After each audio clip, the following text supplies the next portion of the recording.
frequently ask you things like this. Hey, tell me in the chat, so on and so forth, right? But this is such a smaller numbers, intimate sort of class. I welcome the unmuting as well. So wide open. The reason I just paused right there is because I'll just hit the record button. Let me show you something else that we have going on here. We have a YouTube channel, a couple of them. This one is where I'm recording each class session. I didn't record the last 60 minutes, but starting now, hopefully I remember every time. I'm pretty good with it. You'll notice right here, that's me right now. No, it's not. That's not it. But let me see, where'd it go? There it is. That's me right now sharing the screen. So at the end of our session, it'll be right there. Within minutes, within seconds, you'll be able to see that. That does not give you permission to miss class time, because what you're missing in class time is more than just the content. It's the opportunity to ask questions and kind of see how things are paced. But it is a resource. Those of you who have to miss things for various reasons, you can at least access this. Here's another one. So this one is Ask Neil Pinder, and you can just do a YouTube search. I'll also give you a link and show you how I'll provide you with that in a little bit. Another one that I've created longer ago, it's older. Oh, let me go one more time, go back. If you'll notice on the Ask Neil Pinder that I was just sharing with you, and we scroll down and we scroll down and we scroll down, there are 2 sessions of these classes already there waiting for you. They're not named great. They're by day and they're by topic. I could do better, and I'll try to do better with yours, but there they are. You've got the last couple of months all the way back to, 7 months ago, 2 other Go School classes that I've shared and recorded. So that's a resource for you. And there's also some other stuff I'll be sharing along the way. Let's talk about the Google Drive. Here we are. This is the Google Drive that has your resources in it. And I think I saw in the chat, there's a link that we need to make sure gets working right. I'll make sure all that gets working right over the next day, by tomorrow evening. But here's what we're looking at in the Google Drive. Jason, I believe, sent out the email with that link for you. And it looks kind of like a lot, and it is. First of all, the slides he shared with you this last hour are all right here. If you want to see those again, go back through them. They're in this as well. Couple things you should be looking at, and I'm going to talk about these things lots of over and over and over. Couple things you should always be touching every week. Something called the comments section. I'll tell you more about what that means later. Also, the syllabus. Here's your question for me. Hey, Neil, just tell us what we need to know to pass the test. Okay, there it is. I know. Kind of a jerk move just then, but I'm serious, guys. Who wrote this test? The North Carolina Real Estate Commission. They wrote the state version of the test you're going to have to take in order to get your license. Who also wrote the syllabus? Them. They did both. So they're going to tell you, and I'm going to dissect the syllabus, go through it with you, and kind of show you how it's laid out.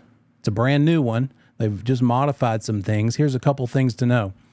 Here's the table of contents. For one thing, you'll notice in the far right column are the number of hours or how much time per class they advise they want us to spend on various topics. This is a good way for you to really get a handle on how important is this topic. Where should I prioritize my time? They're all equally important when it comes to test questions. Each test question is worth the same. But if, for instance, brokerage, which we're supposed to spend 6.5 hours on, and then another 6 on something else very similarly related, we're spending about 12 hours on this issue of brokerage. What is brokerage? The relationship between us and the consumer. I'll give you a little helpful hint. Hopefully you have your notes, whatever note-taking device you're using, have that available now. Here we go. 3, 2, 1, go. Jot this down. I'll try to remember to say things to you like, hey, write this in your notes. Why does the Real Estate Commission exist? To protect the consumer against the brokers, to make sure we brokers don't take advantage of the consumer. The real estate commission is not there first and foremost to take care of us. They're there to make sure that we follow the rules and the laws so the consumer is not taken advantage of, either on purpose or accidentally. That's why you're going to spend the next 75, probably, I guess, closer to like 80, 85 hours with me learning first the laws and rules. When you get out of this class and pass everything first time through and you decide on a firm and you join that firm, you're not going to know how to do this business. I'm sorry to tell you. You're going to know how not to get into real estate jail. You're going to know how not to break the laws and rules. You're going to have to then pair yourself with a good firm, a good broker in charge, which is the name of the person who is over all the brokers in the given office. Find a good match for yourself who can teach you and mentor you and show you what forms to use and how to talk to for sale by owners and how to maybe generate business, lead generation. None of that's going to be covered in these next 10 weeks. We're focusing on laws and rules, right? As per the commission, that's what they say that we have to do. So as we scroll down through this table of contents, we've got 4 hours on property ownership and interest. We've got some of the big ticket items. We talked about brokerage. Also, this probably makes sense to you. Sales contracts, probably pretty important, right? So yeah, we're going to be spending about 7-8 hours on that. Real estate financing, also pretty important. It's important for the test too. 7 hours we'll be spending on that. It's almost two nights, 2 evenings, right? Now, what I don't know right now, and I can't predict for you, is exactly what night will we be talking about each of these things. I can't tell you that to the minute because you will have different questions about different topics, and that might make us fast ahead sometimes, maybe make us slow some other nights. So I do have a study guide for you that I've included in the Google Drive. I'll show you just in a second. Closings, also important. How do we actually get the transaction closed? And it's also pretty important because that's when we get paid, by the way. Why are we doing this? Oh, because I love people. I believe you. But it's also so we can pay the bills, and that's okay too, right? So we'll talk about closings, and so there it is. Take a look on down through there in that syllabus. You'll see the time requirements. Let's break it down a little bit. We've got, sometimes you'll see in red the level. What does the level mean? There are 3 of them. 3 levels. They break down this syllabus and the topics we're teaching you into 3, I guess, phases of importance, 3 levels of importance. Level 1 means what? Basic definition level. What does this word mean? What does real estate mean compared to real property? Real property versus real estate versus land. Those are real questions, by the way. Just level 1. You just need to know the definition. We don't have to deep dive and get into some elaborate discussion and theoretical talk about it. That's not a level 1 topic, but you do need to know what it is. And so those of you who will be, hopefully all of you, making flashcards, right? The level 1 stuff is real easy for flashcards, right? That's just typically what you're making flashcards for. Level 2 is going a step further. Now we're getting more into a deep dive. Relate, compare, contrast. Can we compare things? Can we actually mold the clay? Do we just open up the Play-Doh and see, is it red or is it blue? Or are we taking it out? Level 2, we're taking it out and we're making it into a ball, to use a childish example, right? Level 3, we're now sculpting that ball of Play-Doh into something fancy, right? We're trying to make it into a face or into a chair or something, or a dog, right? Level 3, math, for instance. The math, the arithmetic. Tell me in the chat, anybody kind of concerned about math in general or maybe particularly in this class? And if you say yes, welcome to the 99% club. Everybody is. And that's okay. I was terrible at math once upon a time. But my brother, by the way, 13 years younger than me, there was a time in my life where he was in high school and I was in my 20s, and I tutored him quite a bit. And somehow by having that sibling protection thing going on, I was able to help him and kind of learned how people learn, realized that he learned at a different speed than some other people do. That's when my fascination with teaching, I think, started. And so it's not that someone is smarter or not as smart as someone else. It's that they haven't maybe figured out how they learn the best. And if it's been a while since you were out of school or while you were in school, whether even if it was last year, it was a struggle, that probably came down to maybe not being as aware of the different methods of learning that apply best to you. And I'm going to try to help you identify that for yourselves too. Talk to you about visual versus audio versus tactile. That's why I like you to write notes. Yes, certainly, I can give you these slides, and I will.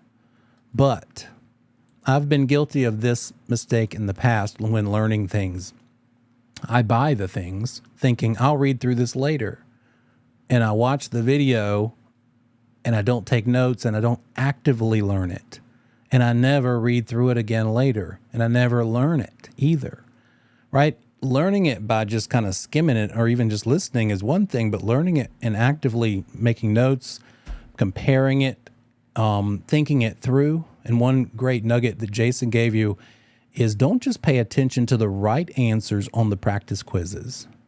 Get every drop of juice out of every one of those questions. Pay attention to the wrong ones too. Think to yourself, okay, why is this wrong and what could we do to make this a right answer? And that's going to give you a lot more mileage out of whatever practice exams and practice tests that you might take. So think about that too. What else? So that's level 1, 2, and 3. And then you'll see as we go through the syllabus that these different categories are referenced. So in these first chapters, level 1, then we've got a little note here when we get to property ownership. It's going to be mostly level 2 unless they tell you otherwise. Just this section is level 1, but for the most part, all of it is level 2. And then again, the math, and then something called fixtures. Anybody happen to know the word fixture? What do I mean by fixtures when it comes to real estate? What's a fixture? Tell me in the chat. Or maybe while you're sitting right there in your chair looking around the room you're in, name something that's a fixture in the room that you can see from your seat right now.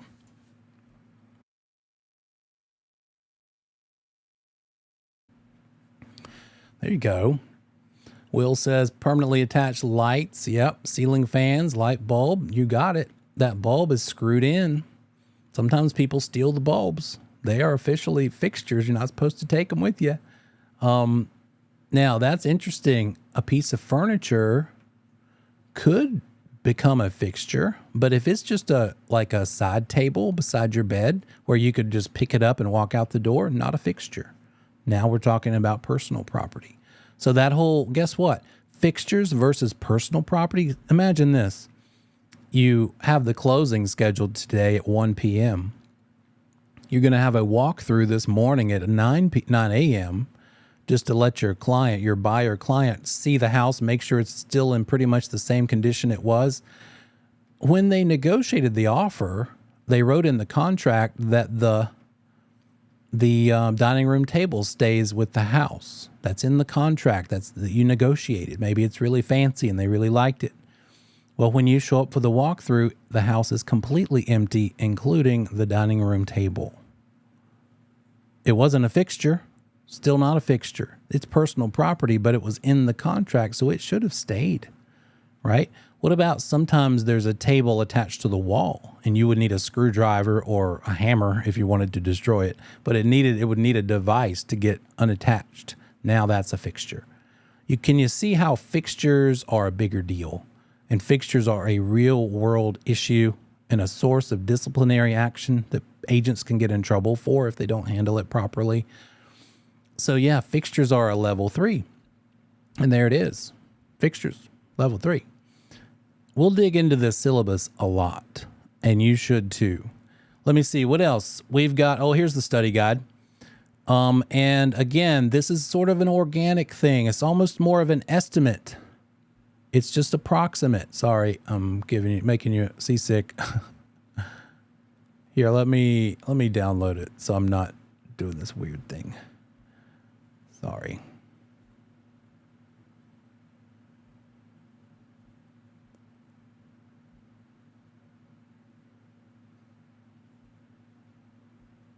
There we go.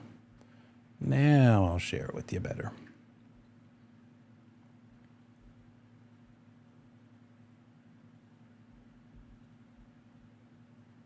Oh, I might need to do something different.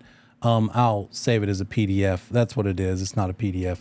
I'll put it in there as a PDF, and then it's more like a easy to manipulate document. But what we've got here is per day, for the most part, what's the topic and what are the chapters from the text. So the Roman numeral out beside the topic, right in front of the topic, that's referencing the syllabus.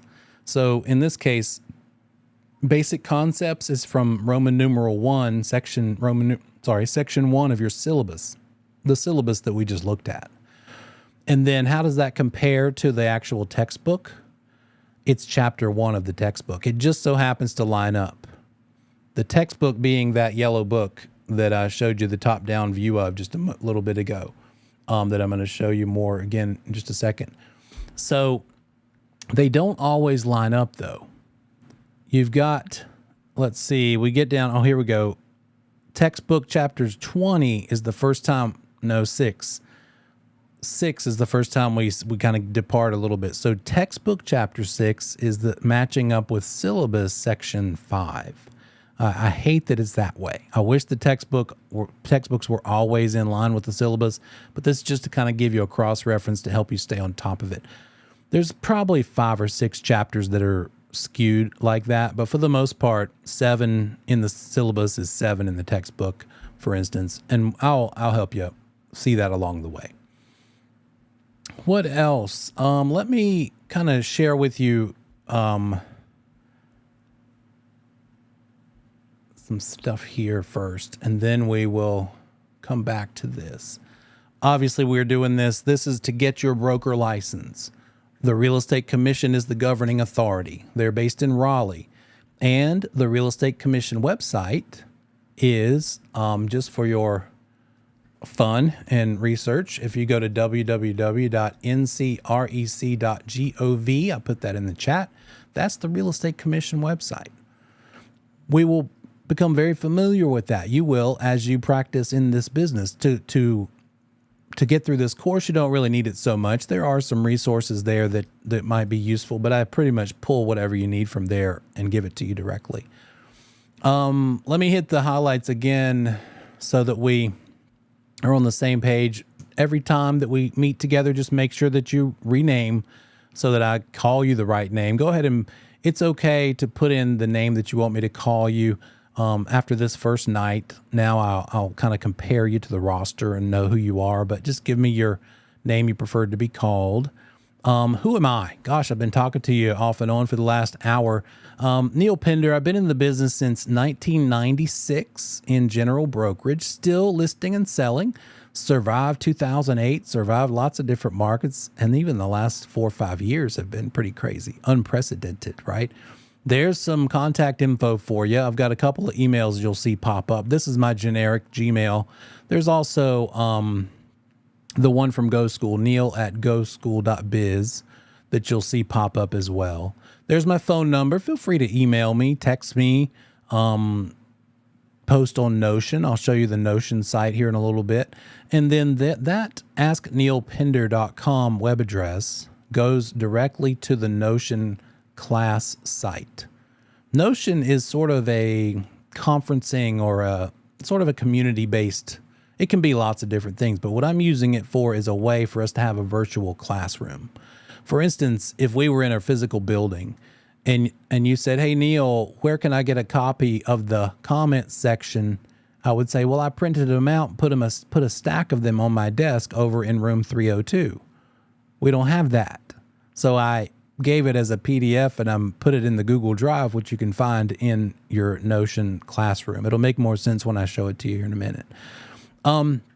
That's my lovely wife, Emily. That's my lovely 1978 Fender Telecaster. Those are my bad boys. That's Grandpa and Capo. And you see, that's a Christmas tree. And in March, they ate the Christmas tree. And I just felt in the force that all of you judged me at the same time because you're like, March, why was there a Christmas tree up in March? Well, you see, if you take the ornaments off, it's just a staging element.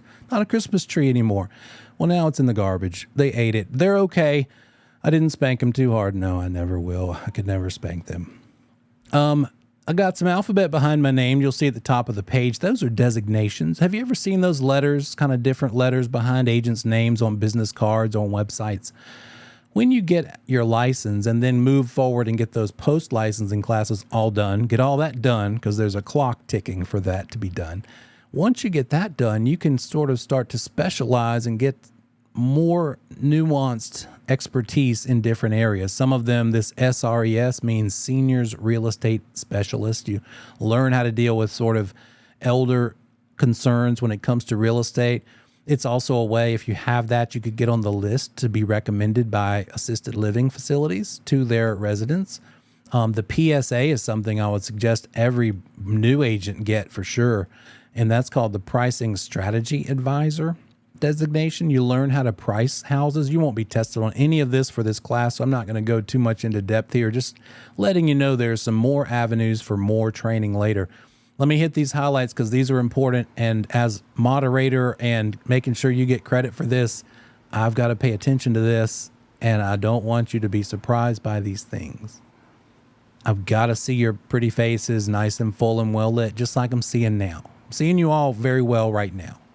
But if you end up in front of a window some days, turns into that silhouette, I can't really make out your features, or if you focus on foreheads or chins or ceilings or floors, just help me out with that, just to belabor that point one more time, because people do forget. This is another big one. The Real Estate Commission won't let this happen. If you end up trying to join from a vehicle, whether you're just riding in the passenger seat or in the back seat or driving, of course, none of it is allowed. No vehicle attendants will give you credit. I'll have to send you to the waiting room, which means you don't get credit for your minutes spent in class. And then there's this one. Now, as impressive as this is, you see what he's doing? He's strapped a green screen to his back, a computer and a camera to his front, and he's going down a water slide. Now, I would give him 5 points just for facilitation, and I'm impressed. But he would never be able to pass the class because guess what? No multitasking allowed. I know it's tempting. Now, for you, probably not so much. You're here to accomplish a goal. But I use this slide more in the continuing education classes I teach to current agents that need to keep up. Take 8 hours of CE, 4 hours of an update, 4 hours of an elective. When I'm teaching that 4-hour update course, you better believe it's a recurring problem. Agents just can't help themselves. They try to multitask all the time.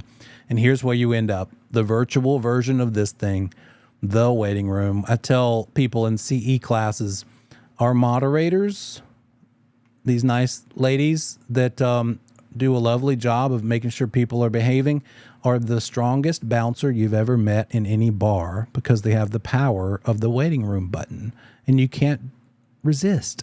There's nothing you can do about it, right? In a real world situation, you'd have to be stronger than the person, but now they can just send you to the waiting room. That's where you might end up, especially if somebody's not paying attention. To get someone's attention, sometimes we use the waiting room just to be like, oh, they weren't really paying attention, kind of halfway in and out. All of a sudden, no sound, no video. They don't hear me talking anymore. Might be refreshing, but it's not going to get you credit. So just help me out with that. Again, there's my contact info. There's the Go School email address. Tell me whatever your questions are along the way. I welcome it. Send me emails, texts. If you have a concern, if it's a private question, meaning something you're just kind of embarrassed to ask, don't need to be embarrassed, but you can't help sometimes. I don't mind that, and I won't call you out. I'll probably mention it to the whole class, not that you asked, but it might help the rest of the class, right? I'll just say, hey, a question was asked, and here it is, and here's the answer, right? So just use that as a resource. And what else? Going to pretty much keep you muted, but again, feel free to unmute just to kind of navigate the Zoom window. If you're not familiar, lower left corner is the mute button. Also is where the turn off your video button is located. You can also use your space bar as sort of a temporary. Hold it down and you'll be unmuted. So it can toggle the mute on and off if you just hold that space bar down as needed. But the chat button will be the biggest method of communication. And so tell me, Jason asked you what your reasoning was for getting the license. No, I don't mind you eating at all, Deborah. I understand this is that time of the day when that's a thing. I won't do that to you because I got to keep talking. And Mom said, don't eat with your mouth full. But you're sitting there. That is no problem. I don't mind that a bit. Thank you for asking. But tell me, what are some of your biggest concerns about the course? In fact, let me open things up. Don't tell me yet. I just changed it, so I'm the only one. I'll do this from time to time. Now, when you give me an answer in the chat right now, I just set it to only show to me. So feel free to open up and tell me, what is your biggest concern about the course? It might be, how much time is it going to take, and does your life, your busy life, have time for it? It might be the math. That's a big one that is huge from a lot of people. It might be that it's been a while, or school, or traditional education, or it might be like a dyslexia thing, or reading thing. Reading's not your thing. It's more of a listening is better for you. Yes, that's what I meant to get to. Test anxiety is a big one. Translating this content we're learning into how they test you on the content. I get it. Totally get it. And we'll talk more about that too. Try to give you some tips and tricks, help you with that. Figuring out the nuances of the questions. You got it. You got that right. That's when people start assuming and making accusations that the test might be, the test questions might be tricky. But I'm going to help you learn how to read those questions and identify what they're looking for, and kind of just use some test taking ninja moves, right? Some skills that we'll talk about too. So what else? Yeah. Oh, all the information. There's a lot of it. There's definitely a lot. I'll try to help you stay organized. We're going to help give you a lot of resources tonight that might be kind of confusing. I would suggest you keep that notebook handy so we can kind of keep it separate, keep it straight. Sorry. Let's see. Job scheduling. Yep. Working from 10 to 7 and class in the middle. Yep. I hear you. Totally get it. These are not unique challenges, and I hope that's encouraging to you. These are nothing out of the ordinary. A lot of people have them. I was fortunate. Came right out of, graduated UNC Chapel Hill in 1995, and I didn't really know what I wanted to do. So I talked to a couple of family friends that were in the business of real estate, and both of them said, don't do it. And when you tell a 23-year-old don't do it, what do they do? Here we are 27 years later.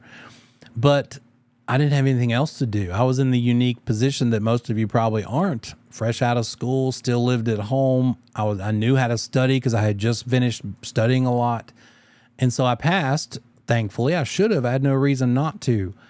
But it was still challenging. Now, you're going to hate me for this next thing. This is a 75-hour course for you guys back then in the dark ages when I rode the dinosaur to school. 45 hours. 45-hour course back then.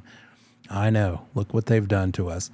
I think it has a lot to do with the industry just changing and more rules, more laws being added, right? And I think it also, to their credit, the commission, has to do with making us all better and being more nuanced, right?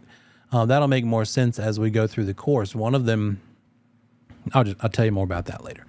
Let's see. So we do have the reactions choices there at the bottom of your Zoom screen. Feel free to use those, experiment with those. And we will start on time every time we are together. Feel free to start logging in early. Even if I'm not going to sit here and talk to you for 30 minutes, I promise. I've got things to do as well. But if at all possible, you can log in between 5 and 5:30, anytime in that window. It'd be much smoother for us to just start class on time. If I've got 10 people who are chiming in, ding dong, you hear the doorbell as they chime in from 5:30 to 5:35 while I'm still trying to talk to you about stuff, it's distracting. And it doesn't make the best use of our time. Ideally, sometime between 5 and 5:30, you can log on. You are welcome and free to mute and to turn off your video until we start right on time at 5:30. I'm not going to bother you, not going to chat you up. Unless you have questions and I'm around, I'm happy to talk to you. But I won't force it. That's not what I'm asking you to sign on early for. I just want it to be a quick, smooth entry. As soon as 5:30 hits, we can start and get right into action. If you have a situation where you're trying to get across town so you can get home and it's always going to be a little after 5:30 or something, let me know. Tell me that. And I still have this set for private chatting, so you can tell me those things now if you want to. And oh, by the way, go ahead just so I can cross-check and make sure my email roster is correct. Tell me the email you want me to use. Hopefully it matches up with the roster email that I've got, and I'll double-check that tonight. Make sure that I get you all set up with everything I have planned for you. So you can go ahead and put that in as we're moving through. We are going to end at 9:30 every evening. And the way I like to do it is start our time 5:30 to maybe 5:45 or 6, somewhere in there, depending on the topic, reviewing, recapping, taking your questions. If it's halfway through the course, that's when you'll start taking maybe some practice exams and quizzes. And from that point, feel free to bring me those questions. Hey, I saw this weird question. I thought it was worded funny. Can you help me with this? And you don't want to miss that part either. For one thing, if you join after 5:30, those minutes are minutes that you won't get credit for, and that can really add up. Secondly, you might miss some valuable information. Yes, you can watch back the video. Hopefully, I'm going to try to record it every time. I'm not obligated to. It's not a requirement. It's not a course thing that the commission requires, but it's something that I do as sort of a value add. And speaking of which, somebody had a great idea. You stole my thunder a little bit, but I'm glad you did. You said, I like to listen to things along the way, maybe while driving, while doing some chores. And that's a great idea.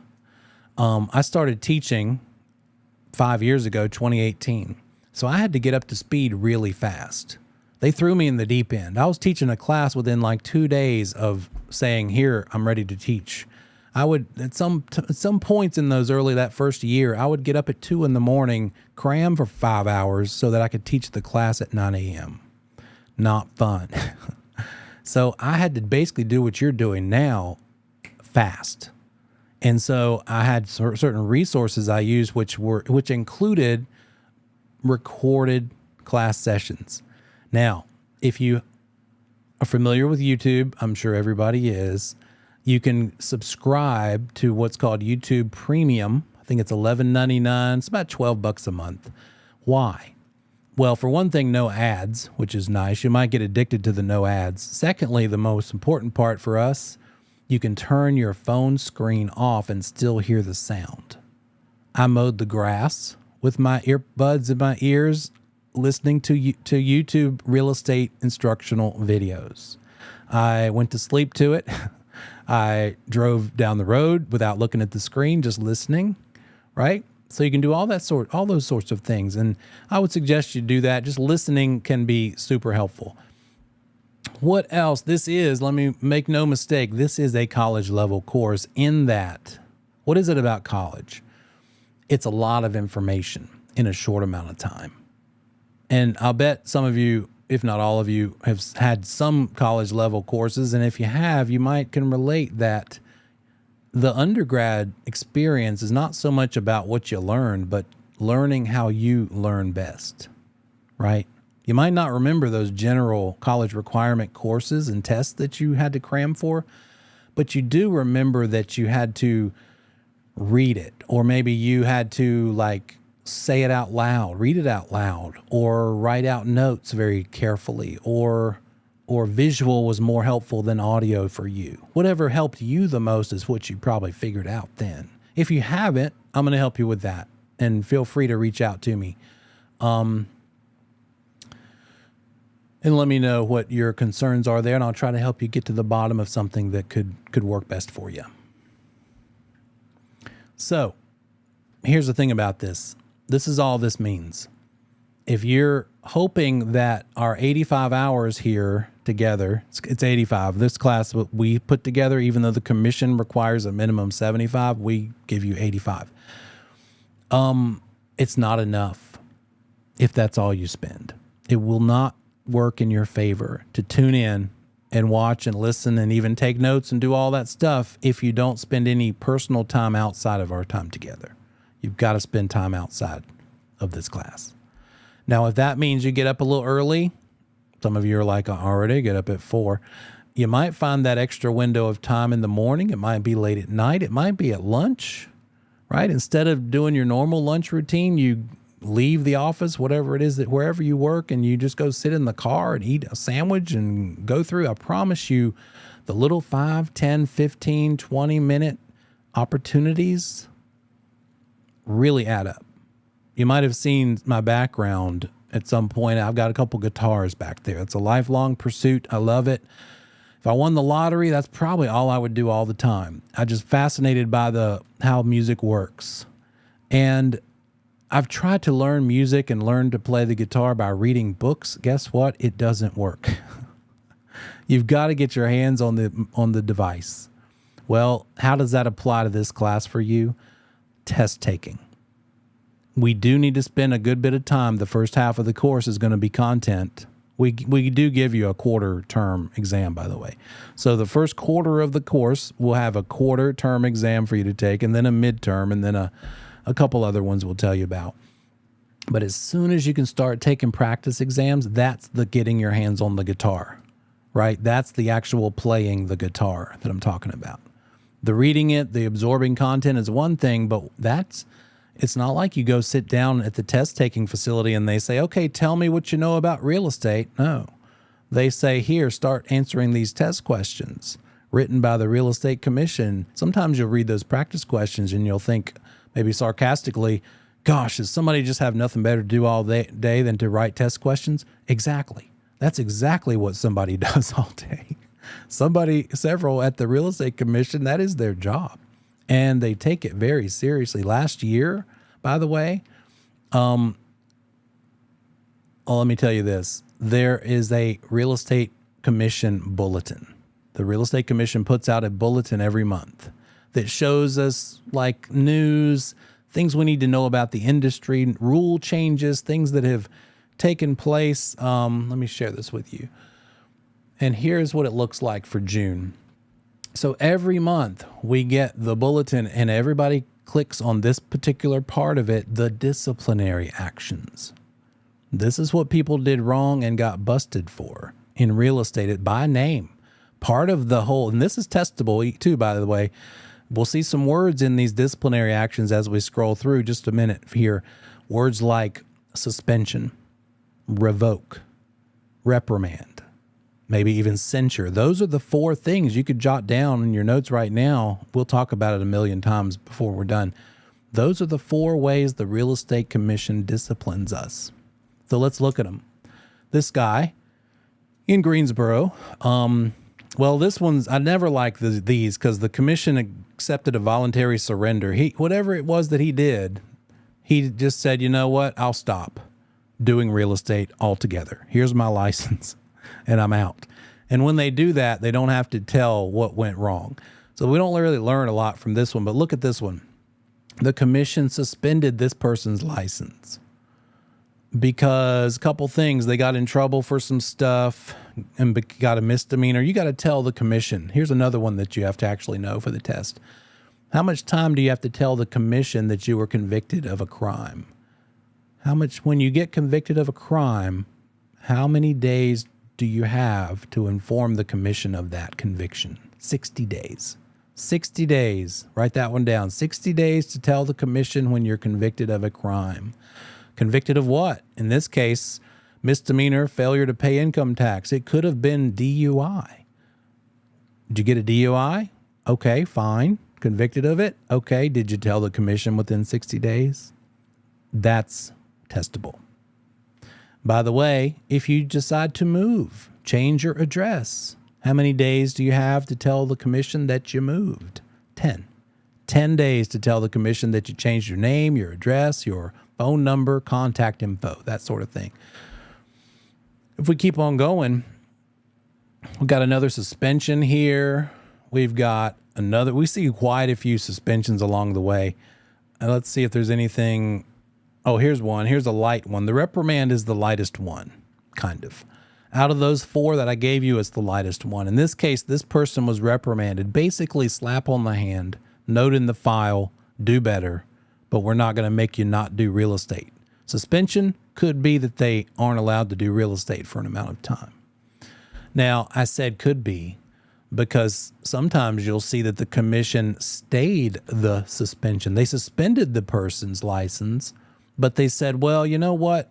You can still practice as long as you do some stuff. We want you to take some classes so that you don't screw up again like this. But if you don't take the classes, then your suspension is going to kick in and you're not allowed to do real estate. So in this particular case, I was kind of interested to note that the reason this person got suspended was because when they listed the property for sale, they told everyone that it had high-speed internet connection without verifying it. And in fact, did not have that available.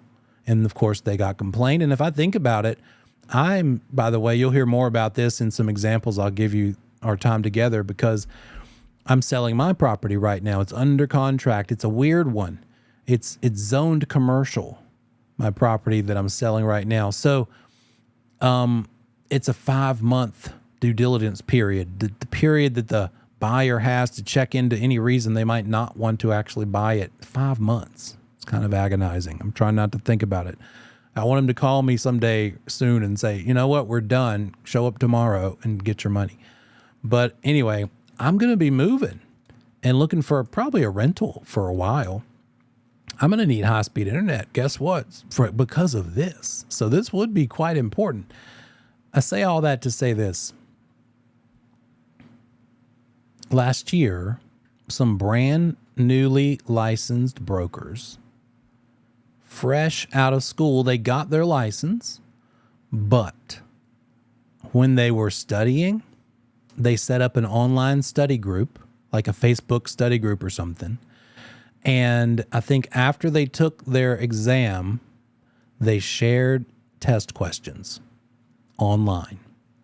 The Real Estate Commission is very protective about their test questions, like so much so that all 10 members of that study group were reprimanded. Can you imagine getting your brand new, crispy new real estate license day one with a reprimand in your file? Not a cool way to start, right? So they shared, they were on, I mean, really? If you're going to do it, at least do it at Starbucks. Don't do it online. Okay, I didn't just tell you how to share test questions. Don't share test questions.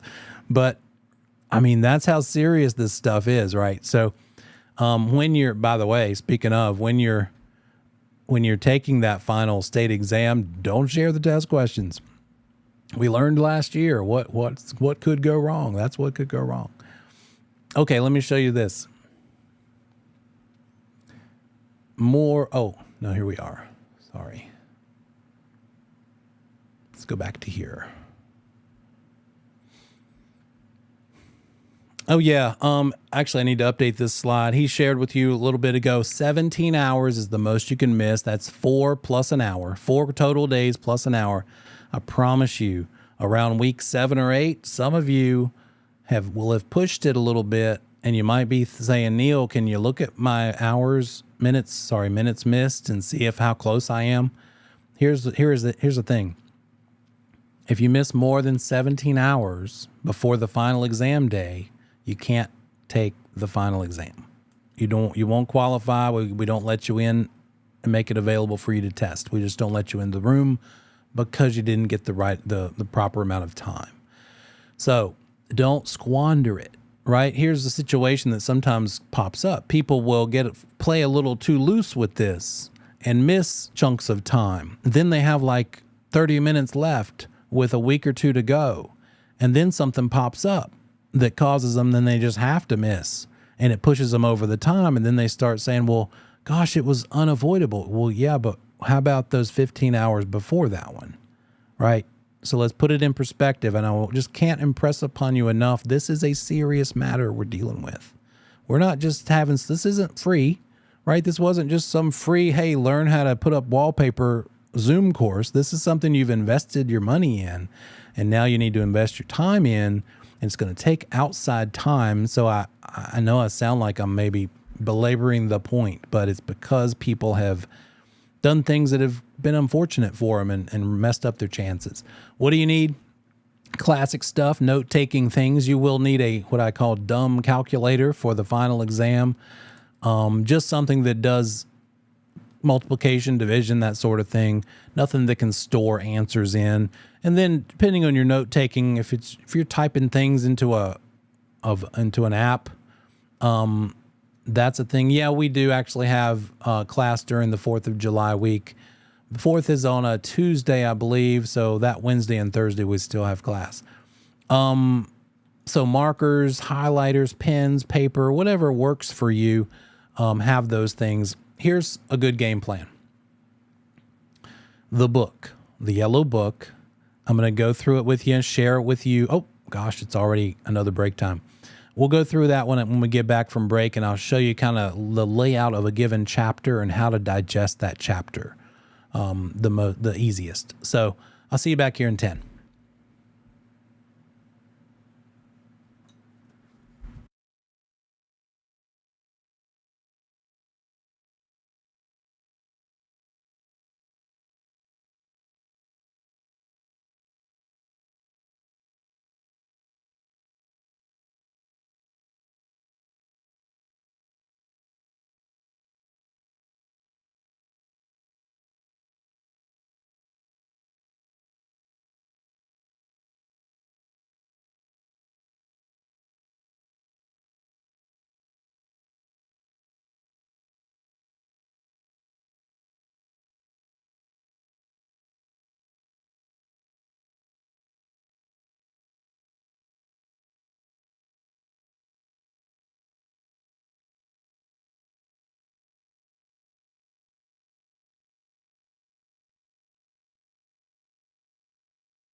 got about 20 seconds or so.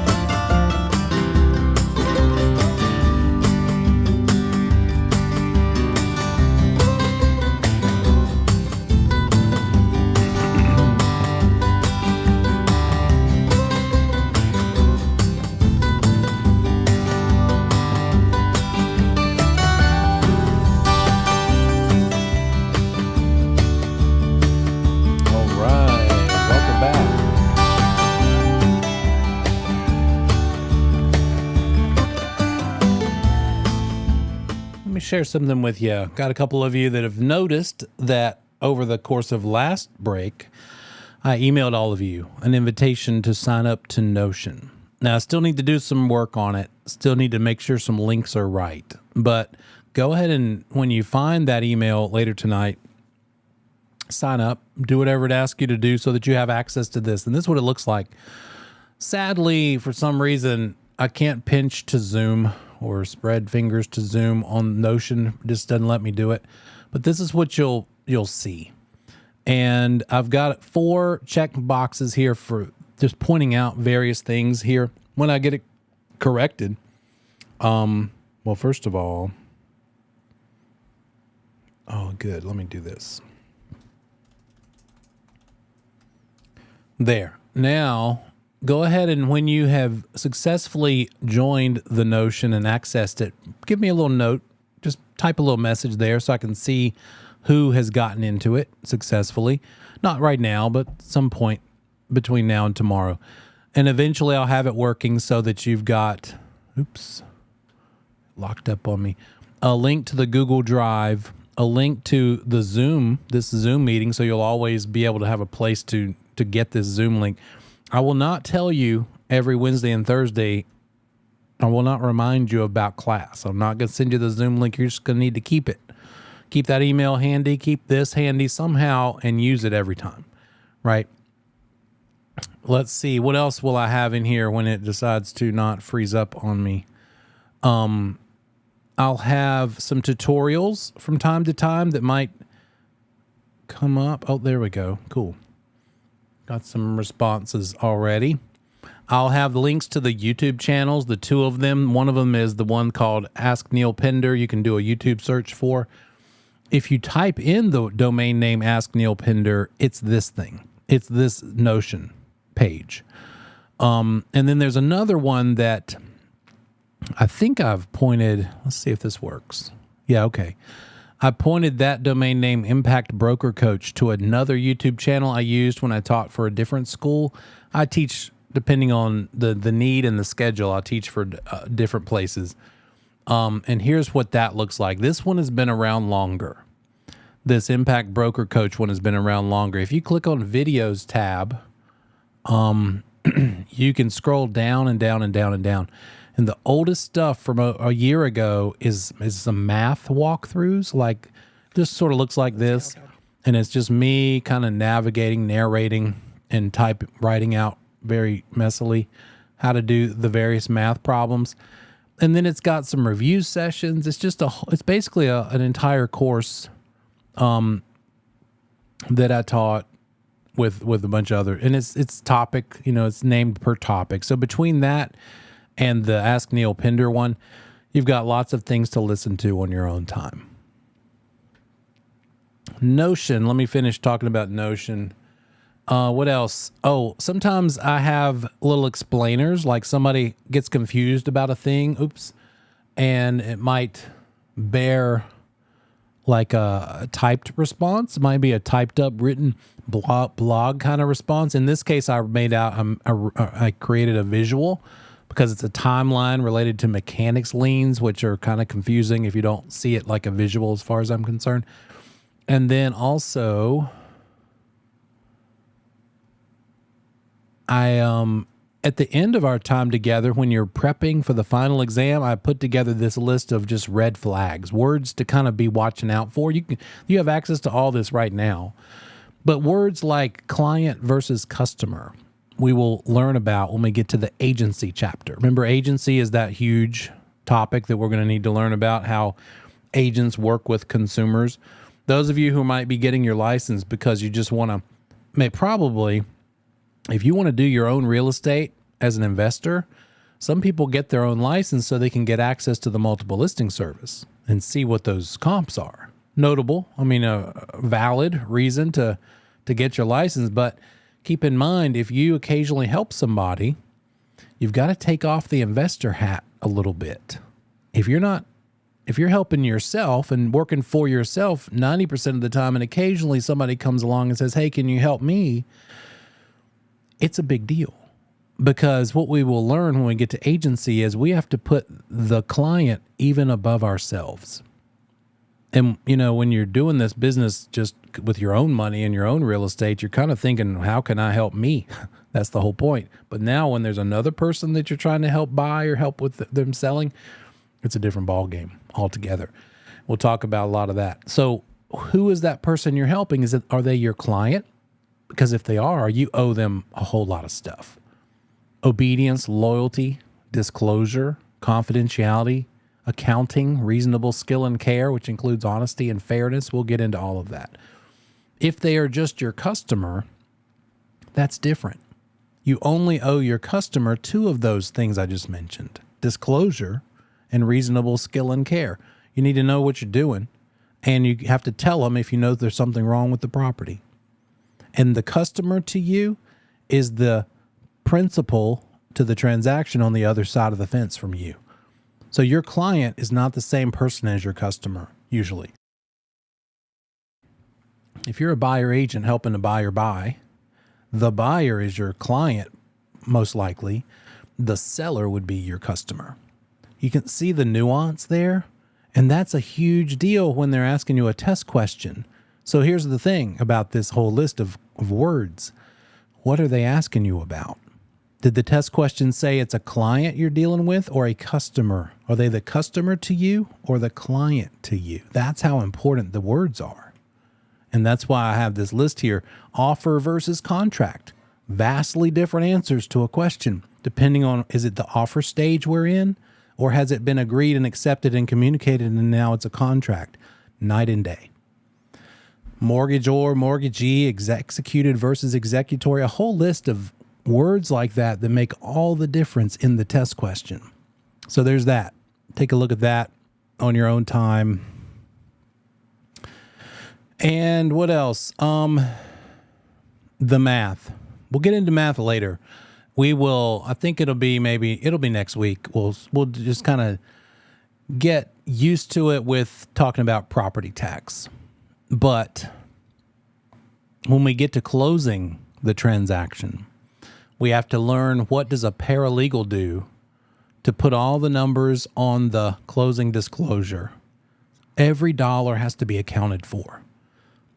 Anybody have an idea? You have no reason to know this, but I'm just curious. Anybody have an idea? What's the worst case scenario that somebody could be in trouble for when it comes to putting wrong information on a closing disclosure? And let me add to it. The buyer is getting a loan. The buyer's lender is involved. There's a lender involved. What could a broker get in trouble for if they lie, or if they don't catch wrong information, correct an error, or if they just straight up are fraudulent about something? Yeah, definitely has to do with non-disclosure. That closing disclosure has to have every dollar and cent accounted for, because the lender legally needs to know about all of that money. In other words, if the seller said, hey, buyer, if you just slip me $500 under the table, we won't bother to mention it to the attorney. We won't put it on the closing disclosure. We'll just deal with it between us. Now you're potentially defrauding the lender. We're talking about loan fraud. Loan fraud carries with it a very easy to remember prison sentence of 30 years, because most people get mortgages for 30 years, right? So that's how I remember the prison sentence. And loan fraud was a big problem in 2008, 9, 10, 11, because a lot of dirty lenders, dirty appraisers, dirty real estate agents, dirty attorneys were fraudulently saying houses were worth $400,000 when they really were worth $300,000, and somehow or other they got the investor whose money was being borrowed to not know any better and say, okay, here's the money. And they split the difference. But right, they somehow squeezed the profit out of it, of this phantom appraisal amount that wasn't really even true. Loan fraud's a big deal. It could even be this. Your buyer is a first-time buyer, and they're getting help from mom and dad. Mom and dad's going to give them a gift. Mom and dad's going to give them $10,000 gift. What's required when you give someone gift money? They have to put it in writing that it's a gift, and they are not expecting it to be paid back. And you're riding around in the car, driving them around looking at houses. I don't think anybody does that anymore, but for the sake of our example, and you hear the conversation in the back seat as the first-time buyer talks to his mom, says, Mom, thanks so much for signing that gift letter. I promise I'll pay you the $10,000 back when I get my tax refund check. What have you just witnessed? Intended loan fraud, planned loan fraud. Did they do it yet? No. But hopefully you have explained and you're not going to run into this situation, because what they're intending to do is not, in fact, have a gift. But if it's expected to be repaid. Now, you might be thinking, well, this lender has millions and millions of dollars. What do they care? Here's the problem. If that borrower can't afford to make the regular loan payment because they've got to pay mom and dad back, now the loan has to get defaulted upon, or does get defaulted upon. Now we have a problem because it's expensive. It involves time. The lender would rather keep their money moving. They don't want to deal with houses and foreclosures if they can help it. So that's what makes it loan fraud potentially. And it's a big deal. So we'll talk more about that. Now, closing math that we'll get to in chapter, I believe it's 21 in your book, and also the syllabus, I think, is going to involve the most calculations. There's a lot of calculations. There's something called origination fee and earnest money and due diligence fee. And where do you attribute all of that? Who has to pay what? And we'll get more into that. So I have what I call a monster problem, a big old PDF that kind of outlines something like that. So I've got resources for these various things along the way. Let's look at the book a little bit. Here we go.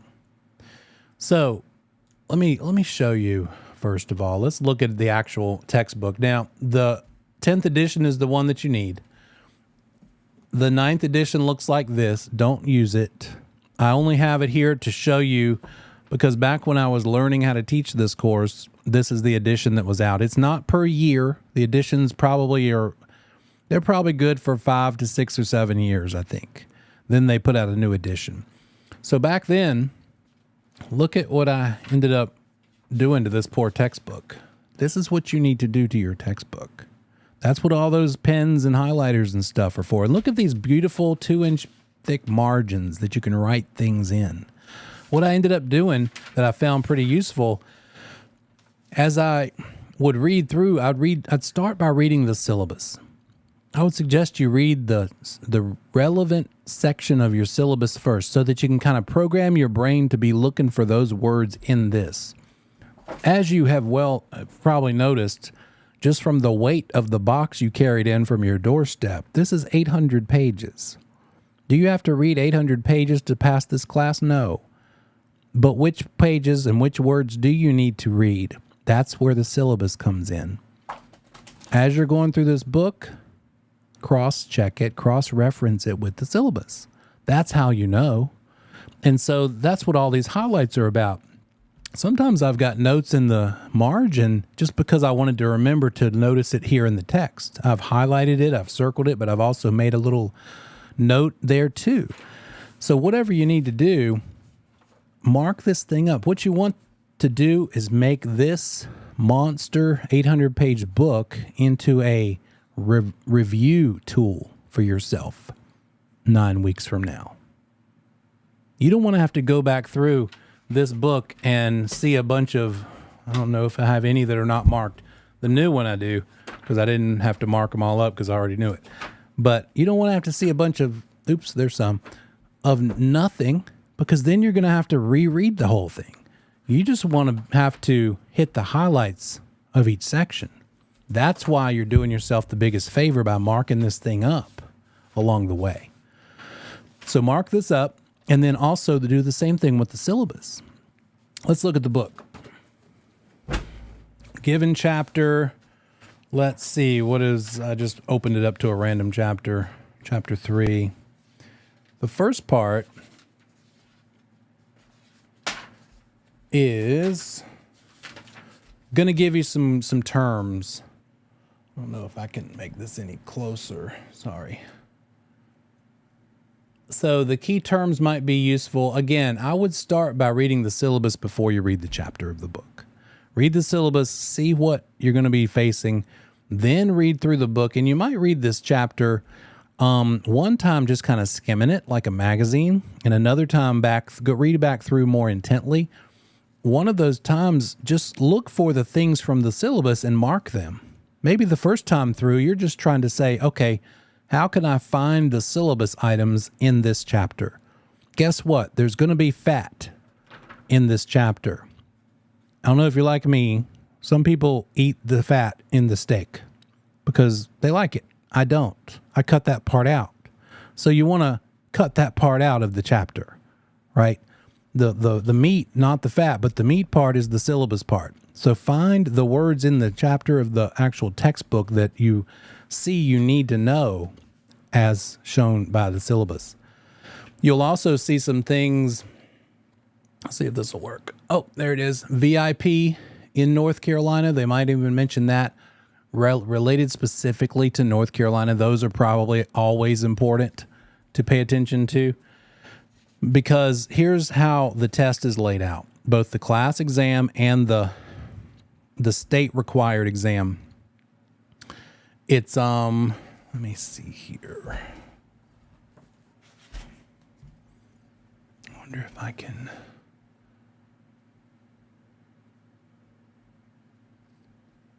Bear with me 1 second. It's in 2 sections. I'm not going to say halves, but sections. Good.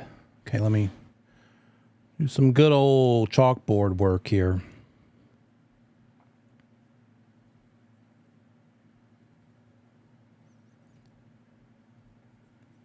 So you're going to take this pre-class. That's what we're doing now. You're going to take a final exam. When you pass that final exam, it gives you permission to take the state required exam. And from here forward, I'm going to refer to that exam as the PSI. I never remember what it stands for. PSI is the service, the testing service that administers the exam. This exam for the class is administered by me and Jason. We're going to do it because on the last day, you're going to dial in like you did tonight, and we're going to look at your faces while you're looking at your screen, taking the final exam that we will give you through Class Marker. I'll show you Class Marker in a minute. So this final exam, in order to pass the class, we administer. And by passing it with a 75 or better, by the way, you qualify, you have passed the class, and now you qualify to take the PSI version. Who administers that? PSI. And you'll go to a PSI testing facility. They administer more than just real estate. PSI does like drone. Anybody want to do or have heard of drones used for commercial purposes? The minute you take a drone shot of a house and put it up for sale using that drone footage, you just did commercial use with a drone, and you need something called a Part 107. You are not tested on that. I'm just letting you know that PSI also does those tests too. They do multiple industry tests. It's not just real estate. Here in Charlotte, you Charlotte folks, you will go to Tyvola Road. That's where their testing center is in Charlotte. But whether you're in Charlotte or not, if you just happen to maybe be vacationing in Wilmington and there's a PSI testing center nearby during that same week you're there, you could schedule it there. Take it at that. Doesn't matter which PSI location you're at. Either way, whether it's the final exam for the class or the PSI, it's going to be in two parts. There's going to be a national portion of national related real estate, and there's going to be a North Carolina portion that we will sometimes refer to as the state portion, national versus state. I don't want you to get confused when I called this PSI exam the state required one. The reason I say it that way is the Real Estate Commission wrote the PSI exam. That's who wrote it. And that's the one you have to pass to get your license. Once you have taken the PSI, then what happens? You get, this is testable by the way, you get a provisional broker's license.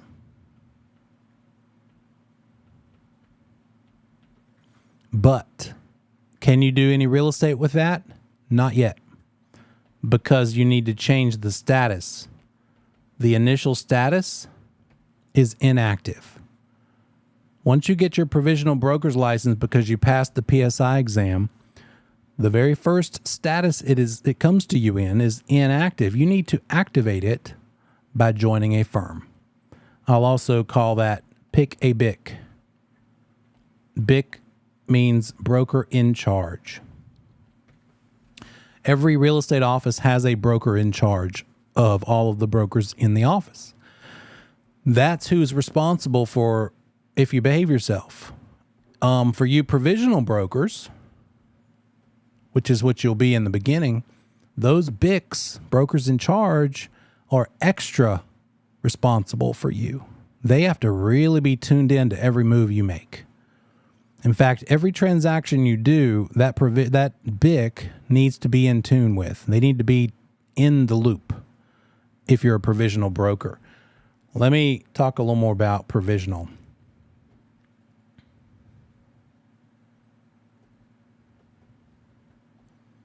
So you've got that provisional status.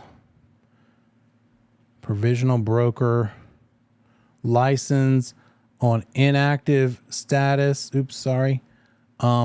Inactive.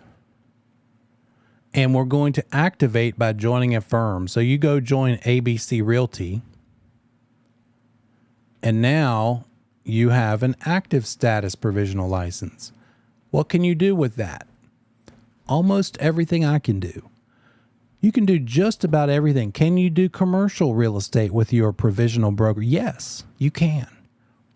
And think about this, commercial is pretty fancy. I mean, it's pretty in-depth, litigious, meaning lawsuits, right? It's a whole different animal. It's not to be taken lightly, but a provisional broker can certainly do commercial real estate without having to be anything more than provisional. This is all testable stuff, by the way. When I say it's testable, that means know this for the exam. What can you not do with only a provisional broker's license? Well, you can't do property management.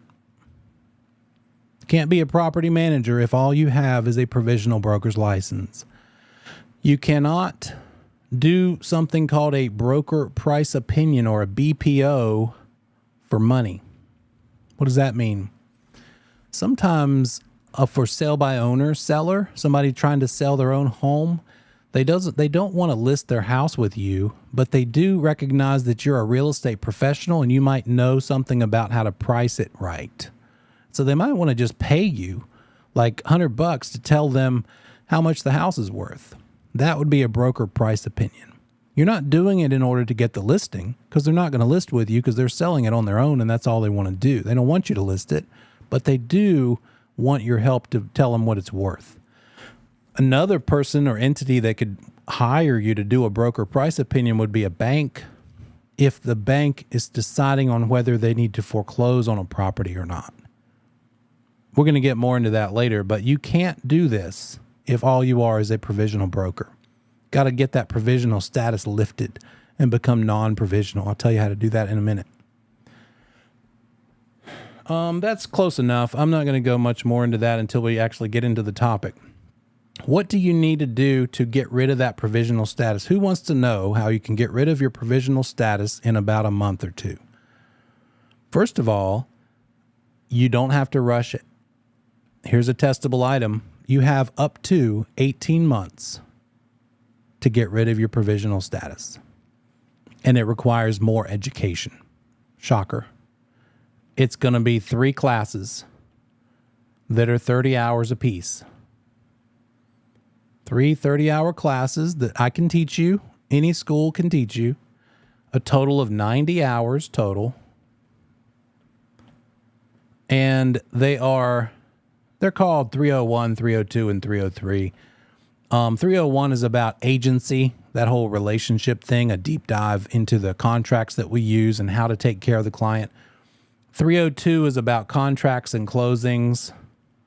So it's my favorite one. It also happens to be the one with the most math. It's only my favorite because guess what? That's how you make money. Writing contracts and having closings. And then 303 is kind of weird. It's a mix hodgepodge of lots of things. A little bit of commercial, a little bit of property management, some case studies about law and blah, blah, blah.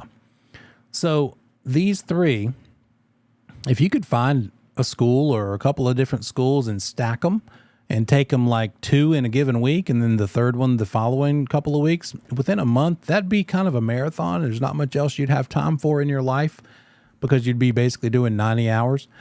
But you don't have to do it that fast, but if you did, now you become a non-provisional. Another word for non-provisional is a full broker. Your broker in charge is happy on this day because now they are not as responsible for you as they were when you were just provisional. In other words, if you get in trouble, your broker in charge is not going to have to answer for it unless they colluded with you or you both did something wrong together. But if you did something by mistake as a full broker, your BIC is not going to probably be held any sort of accountable to the same level as they would have been if you had made that same mistake while in provisional status. Okay, let's see.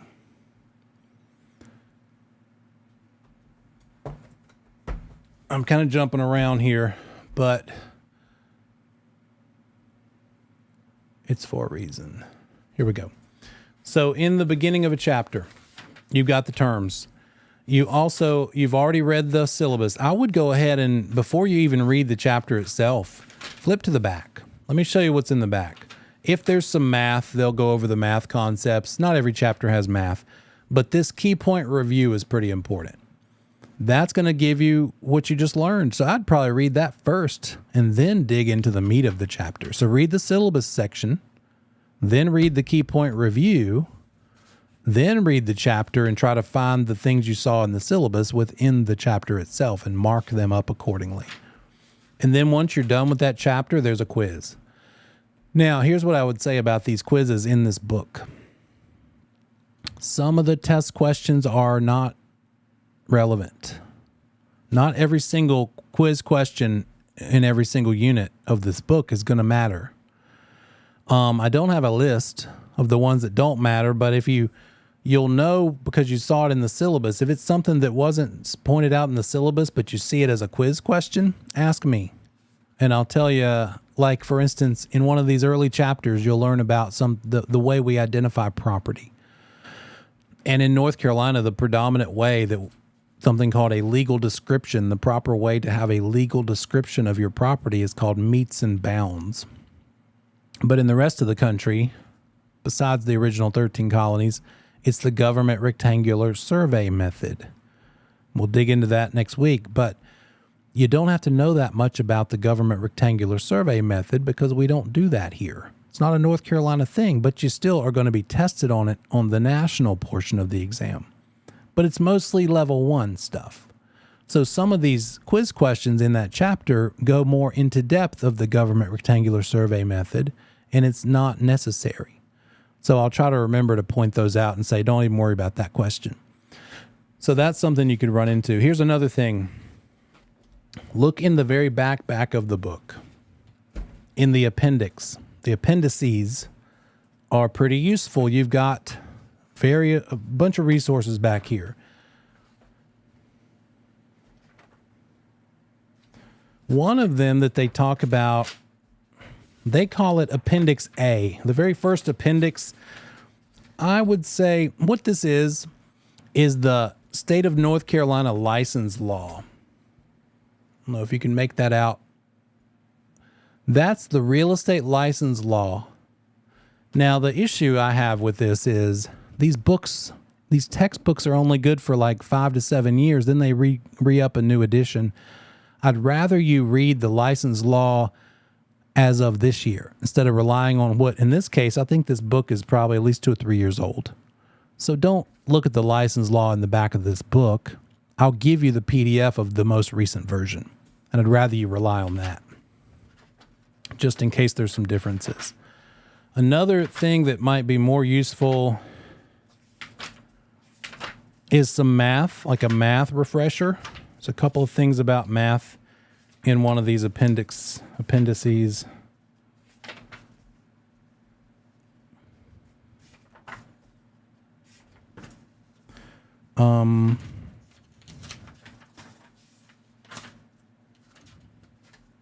They got a little appendix quiz back here.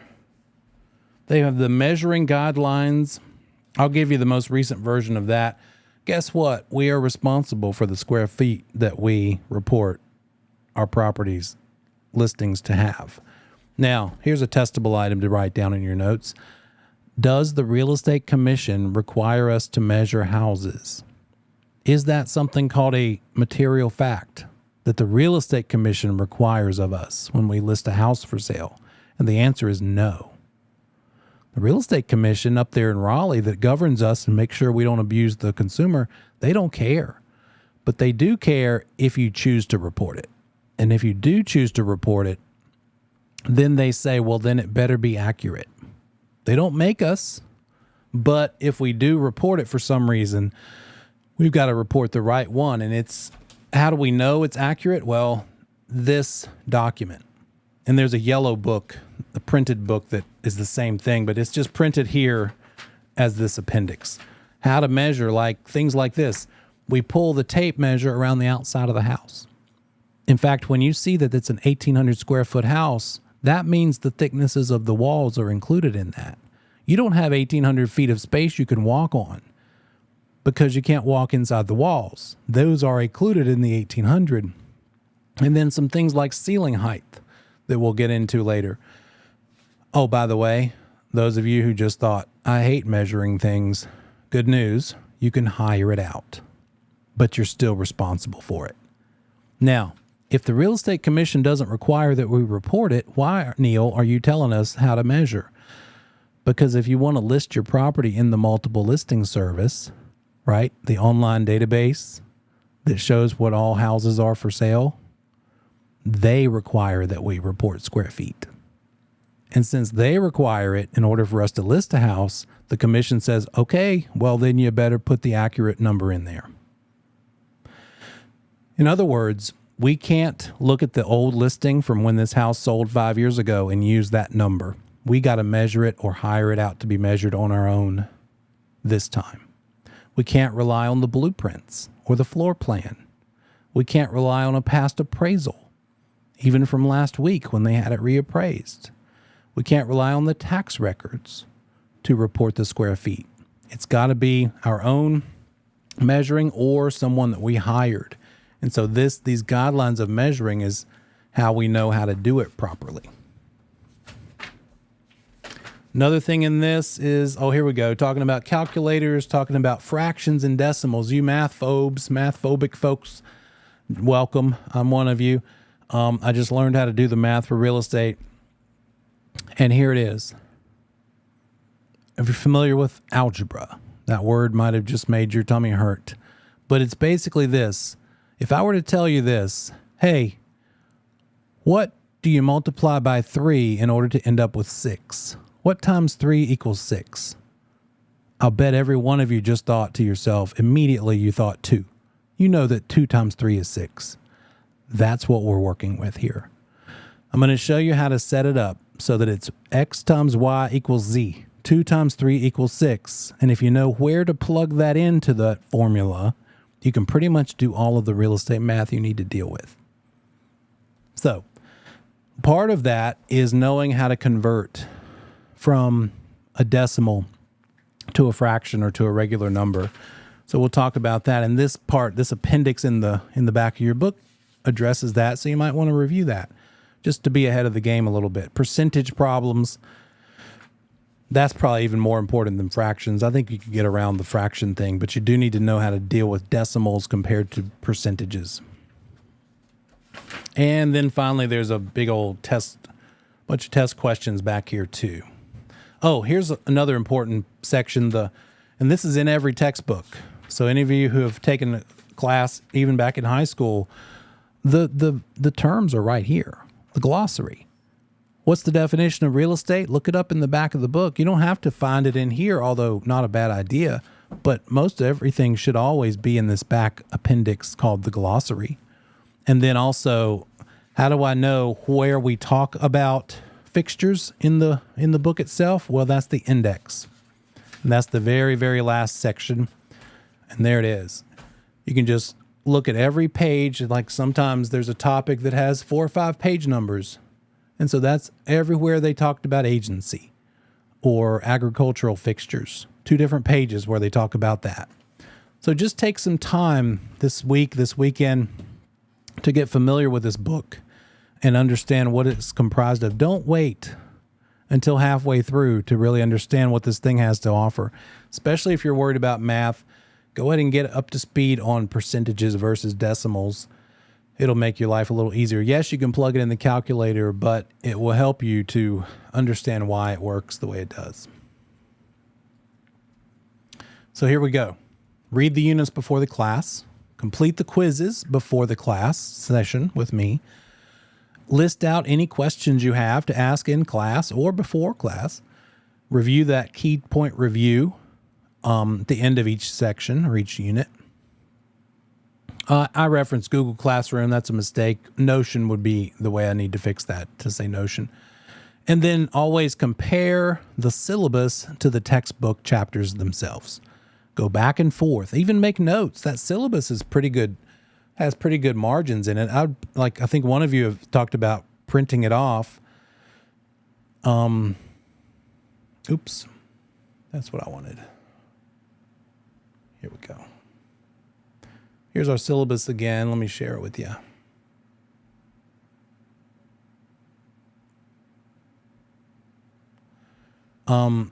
So I'd go down through whatever section we're in the syllabus. In this case, section 1. I mean, use this. Print this thing off and write maybe what page of the textbook it's referring to. And here's a great example. They just have the words, so go down and write out the definition of these words. Remember when I talked about the textbook a minute ago and I said you want to turn that into a review document? Mark it up so that in 8 weeks you can flip through it and get right to the important 3 points of every page. 3, 4, 5 points. Do the same thing with the syllabus. Mark this syllabus up. Turn it into a reference review guide for yourself. It's going to save you a lot of time when it comes time for review. And then here's the next thing. In the 8th, 9th week, when you're starting to really hit review hard, print off a nice, crispy new version of the syllabus, and then see if just by memory you can write in the definitions of these various words. Don't look at the answers first. See how much of this you know without looking. Here's the thing about learning.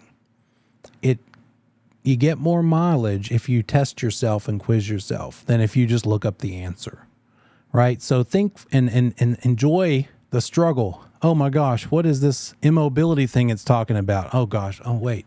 Okay, and ration it out. Think it through.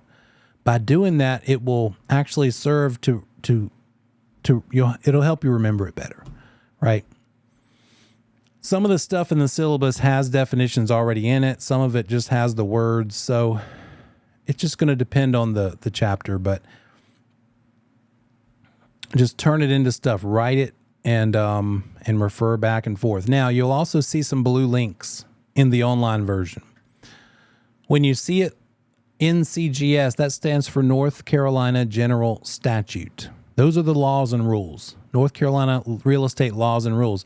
And if you're just looking at the online version and you click on that blue link, it will, you don't see this, but I'll flip over so you can see it. It just opened up a new page. And guess what? You can Google every single North Carolina general statute if you know the numbers. So by clicking that link, it gave us the one that we needed for that particular topic. And it was talking to us about mobile homes. And there it is. So it took us straight to the general statute related to mobile homes from that moment, that bullet point on the syllabus. Back here. What is a mobile home? We'll talk about that next week too. So pay attention to those.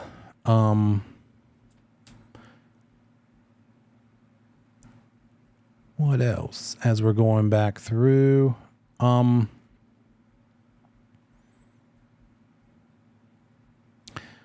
There are, and let me go back to the presentation so I don't get too far off.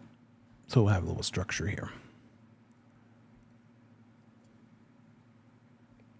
So we've done this, compare the syllabus, study tips, do your stuff ahead of time, as much time every day as you can, even just a few minutes, even 15 minutes. It might even be that the people counting on you at home, just tell them I'll be there 30 minutes later than normal, and sit in your car and crank through some flashcards or crank through some material. Steal time wherever you can, right? Talk to those people that normally take up all your time, the ones that love you unconditionally, and say, I need your help over these next 2 months. Need you to help me have time. Don't rely on me as much because I need to spend more time doing this thing so it goes well for me the first time through. Study groups. He talked about study groups. You'll have a couple of exams. Let's see, a couple of practice exams. There it is, class marker. He mentioned class marker. One of the emails he provided was to your class marker. And so when you log in, it looks like this. And there they are. There's a license law quiz. There's a practice final exam, that's just the national portion. There's the practice final, that's the state portion, two separate ones. There's the midterm. There's the quarter term.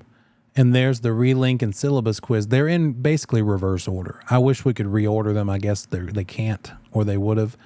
But the one he assigned you for tomorrow night is this first one, this relink and syllabus quiz. So look through that relink book first. I'm going to show that to you here in a second. And look through the syllabus like we have been already. Then hit this. And you'll notice it says 2 attempts allowed. Every one of these sets you up to do it twice. I would do one now and one maybe halfway through the course as a review. So that's the first one you'll be doing for tomorrow night. And then I'll tell you along the way when it's a good time to do the next ones. So when I feel like we've covered enough material that's handled in this quarter term exam or quiz, I'll let you know. It's safe to go ahead and do your quarter term exam. And then, of course, the midterm, etc.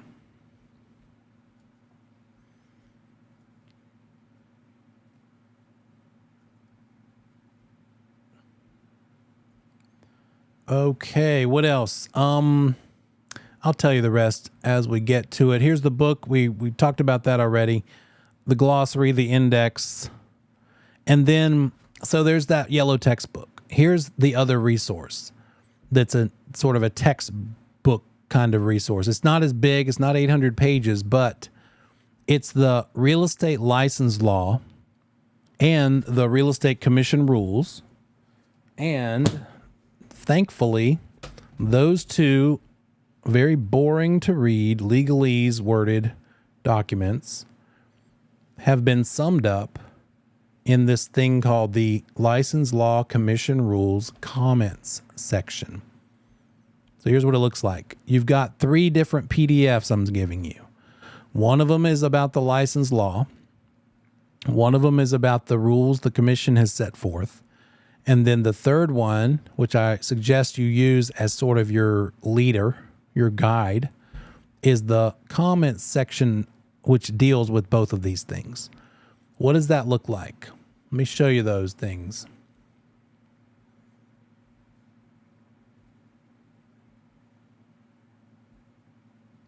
There we go. the comment section looks like this. And I think he already probably sent you that in an email, but I'll make sure that you have it. It's about 29, 28 pages, and it's more easy to read. It's easier to read.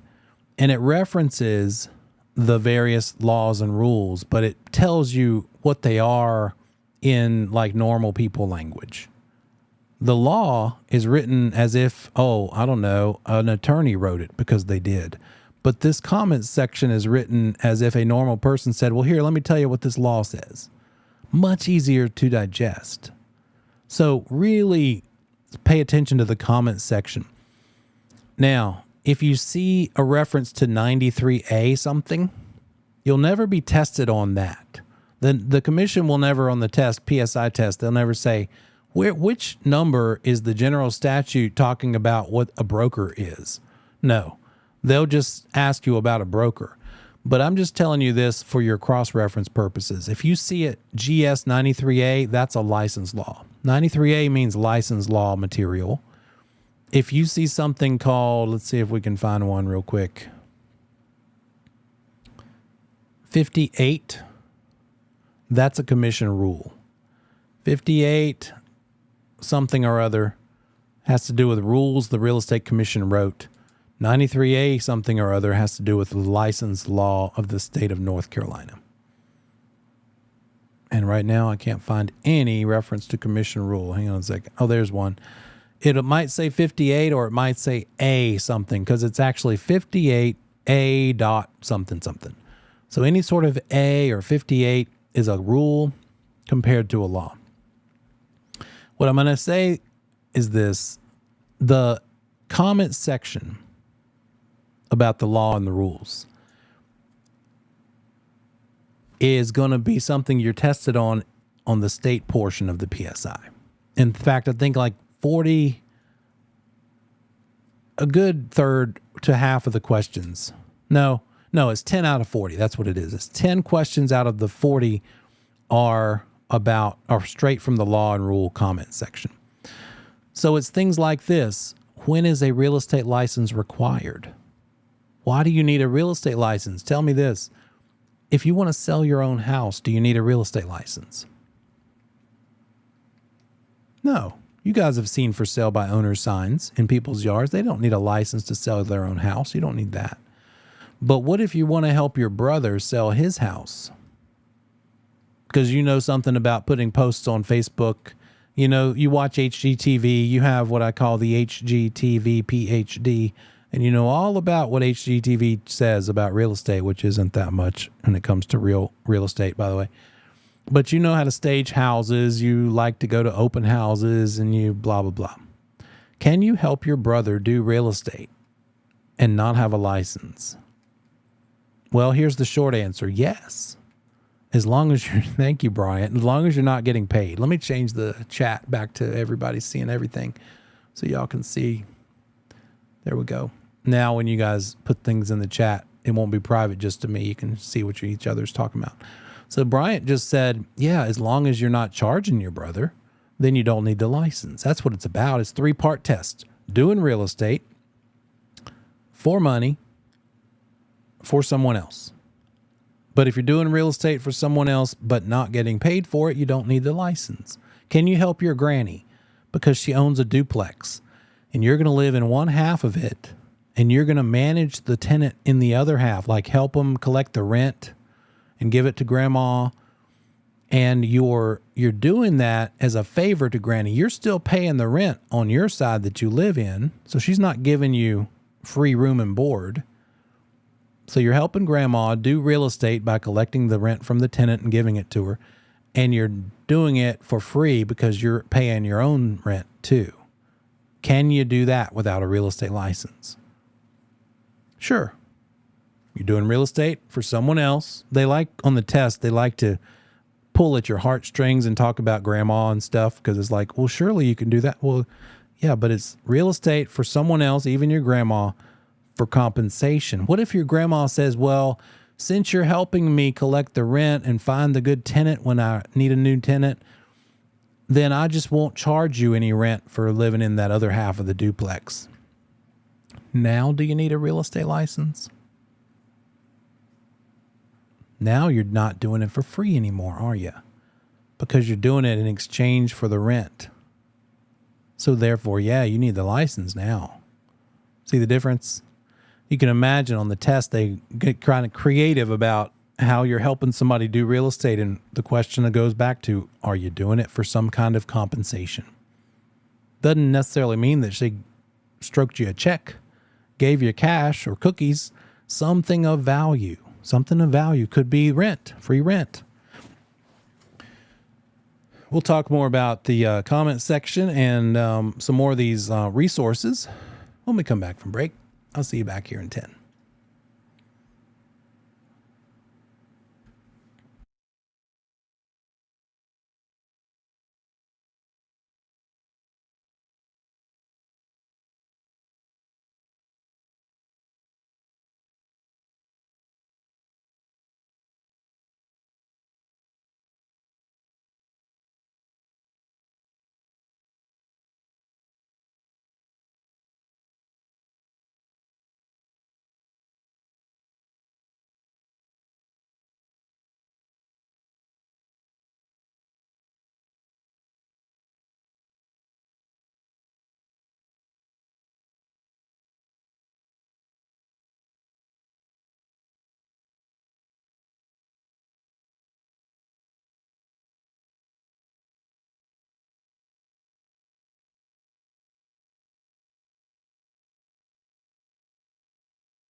together. We got about 10 more seconds of break.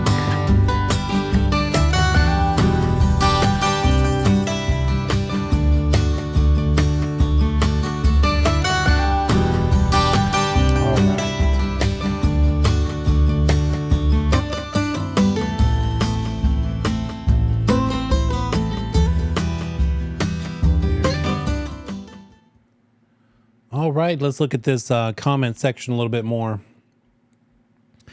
Oh, here we go. This is another thing I'd probably print out. I'd print the syllabus and I'd print this comment section. Then I would just go through it. I would suggest, because of how important this comment section is to the exam, that you read through this thing at least a half a dozen times between now and the end of our time together. You're going to want to read a little bit every week, right? Try to hit 5 pages by next week. Read from the page 1 all the way through, let's see, to, at least through page 4. And then we get into some pretty important stuff that has to do with disciplinary. Because here's what agents get accused of and get guilty of: willfully misrepresenting things. You're going to need to know 4 possibilities: willful or negligent misrepresentation. There it is. There's the negligent one. There's the willful one. And this section gives you examples of each. And then also omission. So we're going to talk about misrepresentation versus omission. And then did they do it on purpose, which means willful, or did they do it because they were lazy or slack and they just didn't try hard enough? That's negligence. Negligent misrepresentation, negligent omission. Willful misrepresentation, willful omission. That's what pages 5 through 7 are about. And then we get into more things that agents aren't allowed to do, like self-dealing. One great example of self-dealing would be you go on a listing appointment, and as you're looking through the house, originally thinking you want to list it, but you realize, wow, I like this house. I might want to buy it. If you were to just not share that with the seller and let them go ahead and tell you all the things that sellers normally tell you if they think you're going to list their house, like confidentiality things. Hey, I'm thinking it might be worth $400,000, but I'm in a hurry to sell it, so I would take $380,000. If you didn't give them a warning and say, hey, don't tell me anything secret, confidential yet, because I might be your buyer, then you could be guilty of self-dealing. You put yourself over their best interests. You should have stopped the conversation the second you realized you might be their buyer and gave them a warning and said, look, I might not just want to list your house. I might actually want to buy your house. Therefore, I shouldn't list your house. Therefore, don't tell me anything you wouldn't normally tell a buyer, because I might be that buyer. Otherwise, self-dealing. So we'll talk more about that sort of thing. Then it gets into agency. Agency topics, which we will, some of the stuff in here in the license law and commission rule crosses over in textbook chapters. So agency, if you recall, is about halfway through, about around the mid part of our course. Chapters 7 and 8 in the textbook is all about agency. But here it is in the license law commission rules comments PDF. So you need to make your way through this. Here's the problem. The syllabus, if we look at the table of contents, we go in order of the syllabus. We're going to go in order of when the topics are mentioned in the syllabus. And look down here, all the way at the bottom, almost. Pretty much the last thing we cover as per the syllabus is the real estate license law and commission rules. Section 21 of the syllabus. So I'm changing it because I don't want you to just kind of go skipping along through the meadow for 8 weeks and then look at that for the first time. That'd be terrible. That's a terrible idea. So tomorrow, maybe tonight if we get to it, but definitely tomorrow, we're going to get into the first few pages of the comment section. We're going to go ahead and talk about things like, when do you need a license? What what is a broker and the various things that you need to know to pass the state portion of the exam, because I don't want you to wait to study that until the point where the syllabus brings it up. I want, by the time we get to this point in the syllabus, in the natural course of the time together, we will have gone through this together in chunks. We'll go through it together this week. Probably in 2 or 3 more weeks, we'll do another little bit of it. And then along the way, by the time we get to here, all we have left to do about this particular topic of license law and commission rule is review it. We won't even need to spend the 8 hours on this night or this 2 nights, because we will have done it. I will have inserted it along the way, because it'd be crazy for you to just now start learning that so close to the time you're going to be tested on it, to be such an important topic. I'll post those for you. Yeah, I'll get all of these different resources in order. I'll put them on the Notion, and then I'll email everybody with everything, just to make sure everybody's got everything you need that I'm talking about.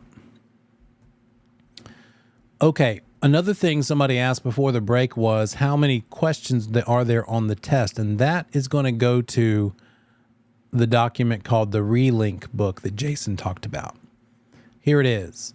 I'll give you this PDF as well. It's Relink, R-E-L-I-N-K, because it stands for Real Estate Licensing in North Carolina. It's the process. It's the process from this day one to your PSI exam. There are a couple of really important points in this book. For one thing, you're going to be quizzed on it for that thing that he wants you to do for tomorrow. So look through this book for that purpose. It talks about who needs a license. We kind of already did that ourselves, but talks about how you can sit for the exam. Now you have to be present in person at a PSI location. For a couple of years after COVID, you could actually do it online, but you can't do that anymore as of last year. But here are my opinion. In my opinion, the most important part of this book is pages 16 and 17. Forgive the scrolling. There it is. This chart shows, and keep in mind, when you're looking at this Relink book, it's all about the PSI exam, not the class exam, although the class exam mirrors the PSI exam. But this Relink book is all about what's required and expected on the PSI version, the one the Real Estate Commission wrote. But notice this, it's a chart showing how many questions are going to be on the PSI exam coming from which topics. So look at this. In section in the syllabus, section 1, 14, 19, and 20, which is basic concepts, property insurance, basic construction, and investment. Out of all 4 of those rather small chapters, you're going to only have 2 questions on the national portion and 1 question on the state portion. So how many questions are on the PSI exam? Kind of 80 on the national and 40 on the state. Why can't you just give us a straight answer, Neil? I'll tell you that in a minute. But let's look at a couple of more of these topics. We've got single digits, a lot of single digits, but look down here. Now we get into brokerage again. And on the national portion of the exam, there's going to be 10 questions about brokerage. On the state portion of the PSI exam, there's going to be 11. So if you only have an hour to review, are you going to spend most of that hour on brokerage or basic construction? You see the point? So that's how you can kind of decide where to spend your time. Here's another. Anything that's high single digits and double digits needs the priority, because that's where most of the questions are coming from. Contracts, finance, and then over here, we've got license law and commission rules. There we go. 10 out of the 40 questions on the state section of the PSI. So we need to know that license law commission rule material. And then notice 2, real estate math, 8. What does that mean? Well, for one thing, there is no chapter called real estate math. The math is going to come up organically as we get to different topics that require it. But this number 8 means that there are 8 calculation questions related to the math on the national section. Now, they've figured out how to ask you a math question without requiring that you use a calculator. That does not, it's not included in these 8 questions. And I'll show you examples of that when we get to them. But 8 just means 8 where you need to probably use a calculator. Here we go. Here's why I said kind of 80 questions on the national. Because there will be 80 that you get scored on. And there will be an additional 5 to 10 questions that you will not be scored on. Because they're going to use you as a lab rat to experiment with future questions for future tests. Here's the good news. They don't count against you, either in points or time. You won't even probably know that you're answering a experimental question. They call it a pretest question because they're experimenting to see, should we use it in future versions? And it might be that they wrote it too hard and like 90% of the people don't get it right. And they're going to know, oh, we need to dial that back a little bit. Or 100% of the people get it right and they're going to say, this isn't hard enough. It's for future development. So you're going to be doing anywhere from 85 to 90 questions, but only 80 of them will be scored on the national and then 40 on the state. So 120 total scoreable questions. You will go to that PSI testing location. They will very militantly require that you come in there without anything that you could possibly cheat with. You actually have to change clothes into, I'm just kidding. It's not that bad, but you do have to leave your stuff in another room and lock it up and blah, blah, blah. They'll go through all that with you. And you take the national portion first. It's on the computer. So it's all computer based. You just scroll through, answer the questions. Here's another tip. We also give you the test similarly on computer, obviously. But use the feature that lets you skip a test question and come back to it at the end. If you get to a question that's just making you tear your hair out, I've had lots of those, and you just can't bring yourself to, you're just spending too much time on it, skip it.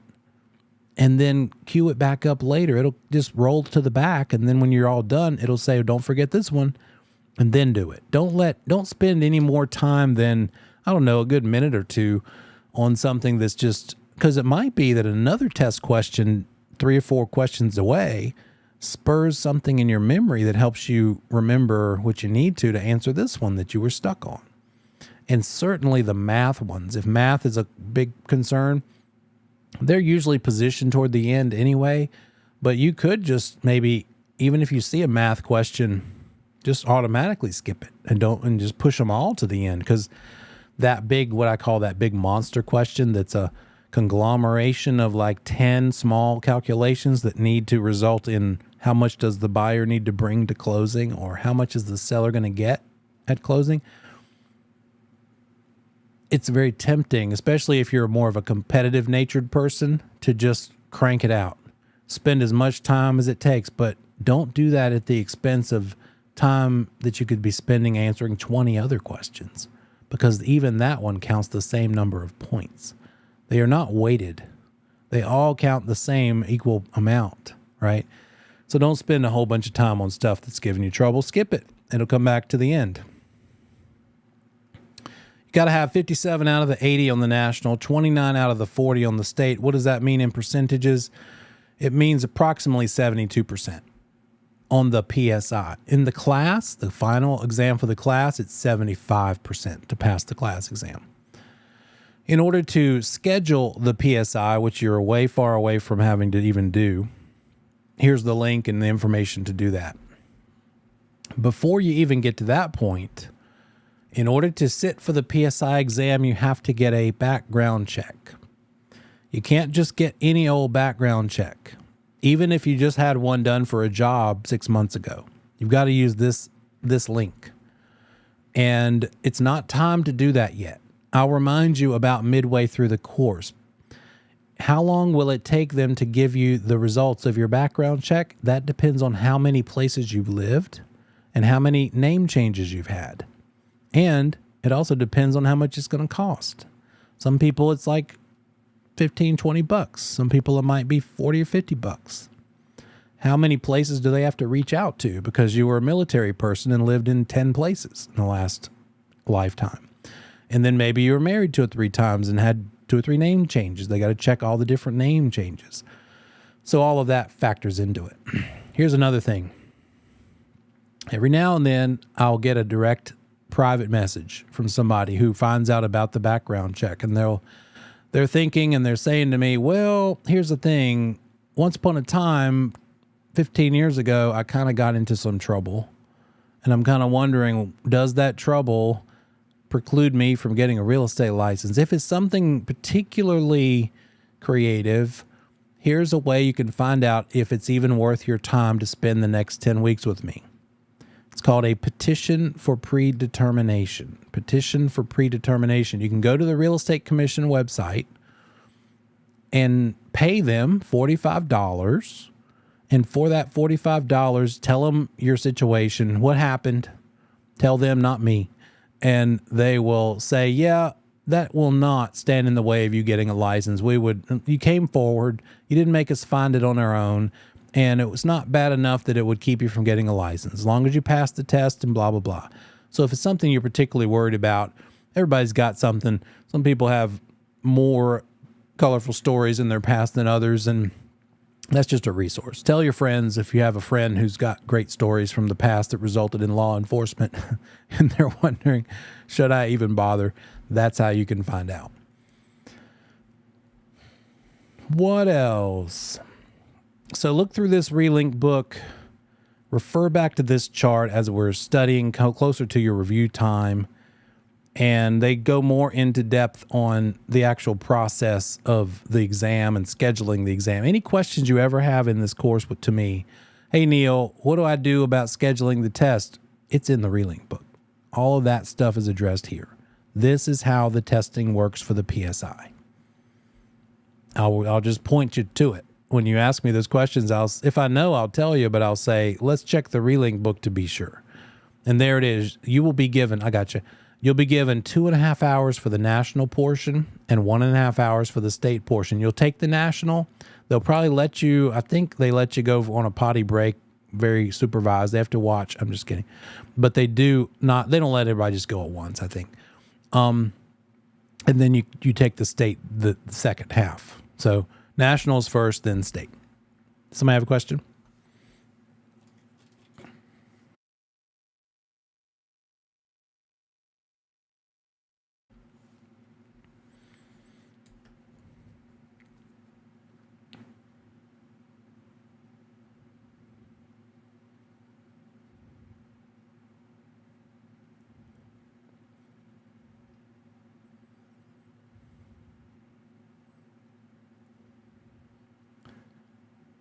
Good question. Great question. So they do grade them individually. In other words, you could fail the national but pass the state, or vice versa. And if that happens, you can just retake one but not the other. So the good news is you don't have to retake the one you passed. The bad news is you have to pay the same amount of money to retake whether you pass or fail both, and have to retake both or just one of them. It's $156 to take the test to begin with. And if you fail one section but not the other, it's $156 to retake whatever section you failed. Right? So it's just that. As many $156 as you want to spend, you can keep retaking within a certain time frame. I think 180 days is how long your background search lasts. If you go past 180 days, you're going to have to get a new background search done. But yeah, that's a great and popular question.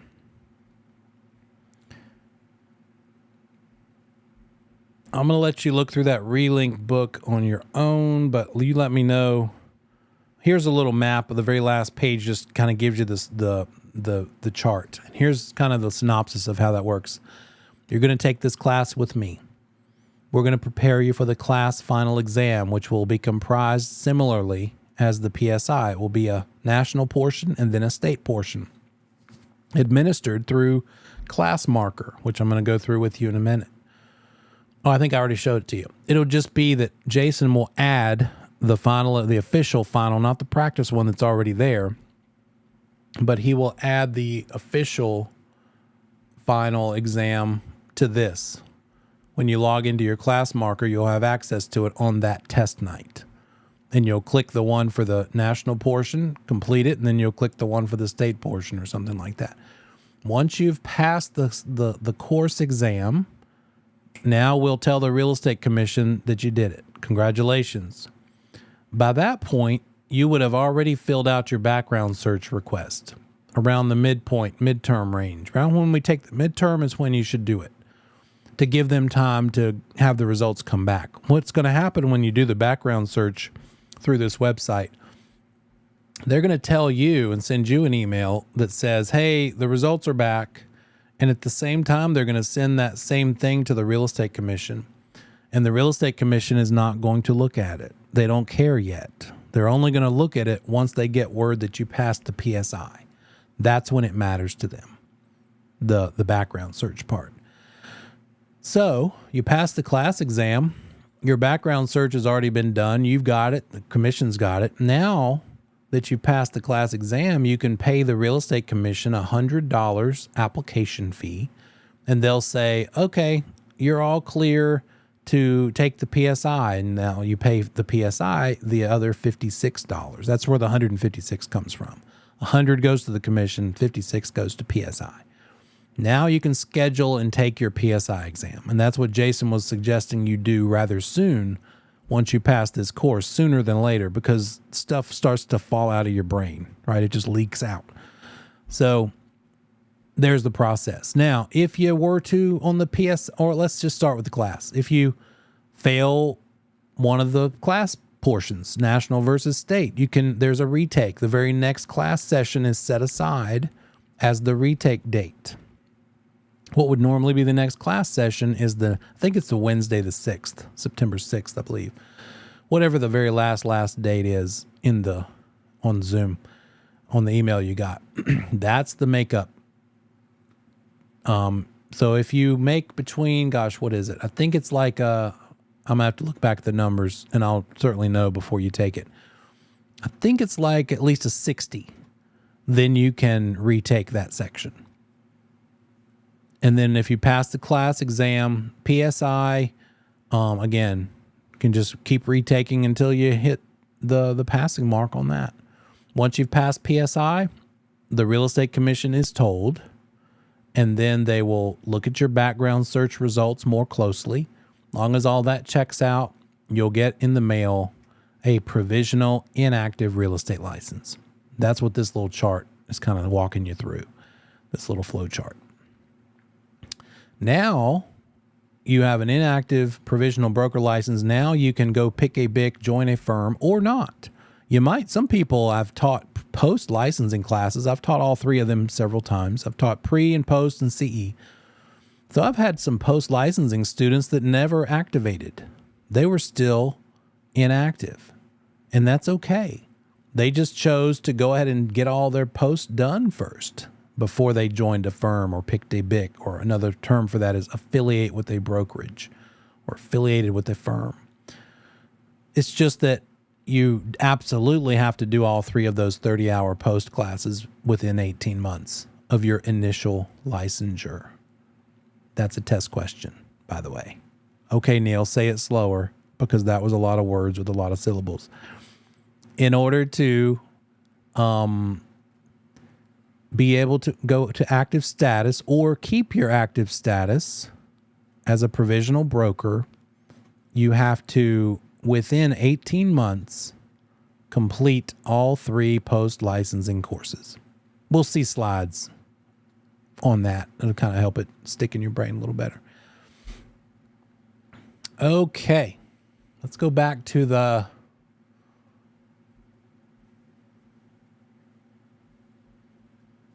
slides.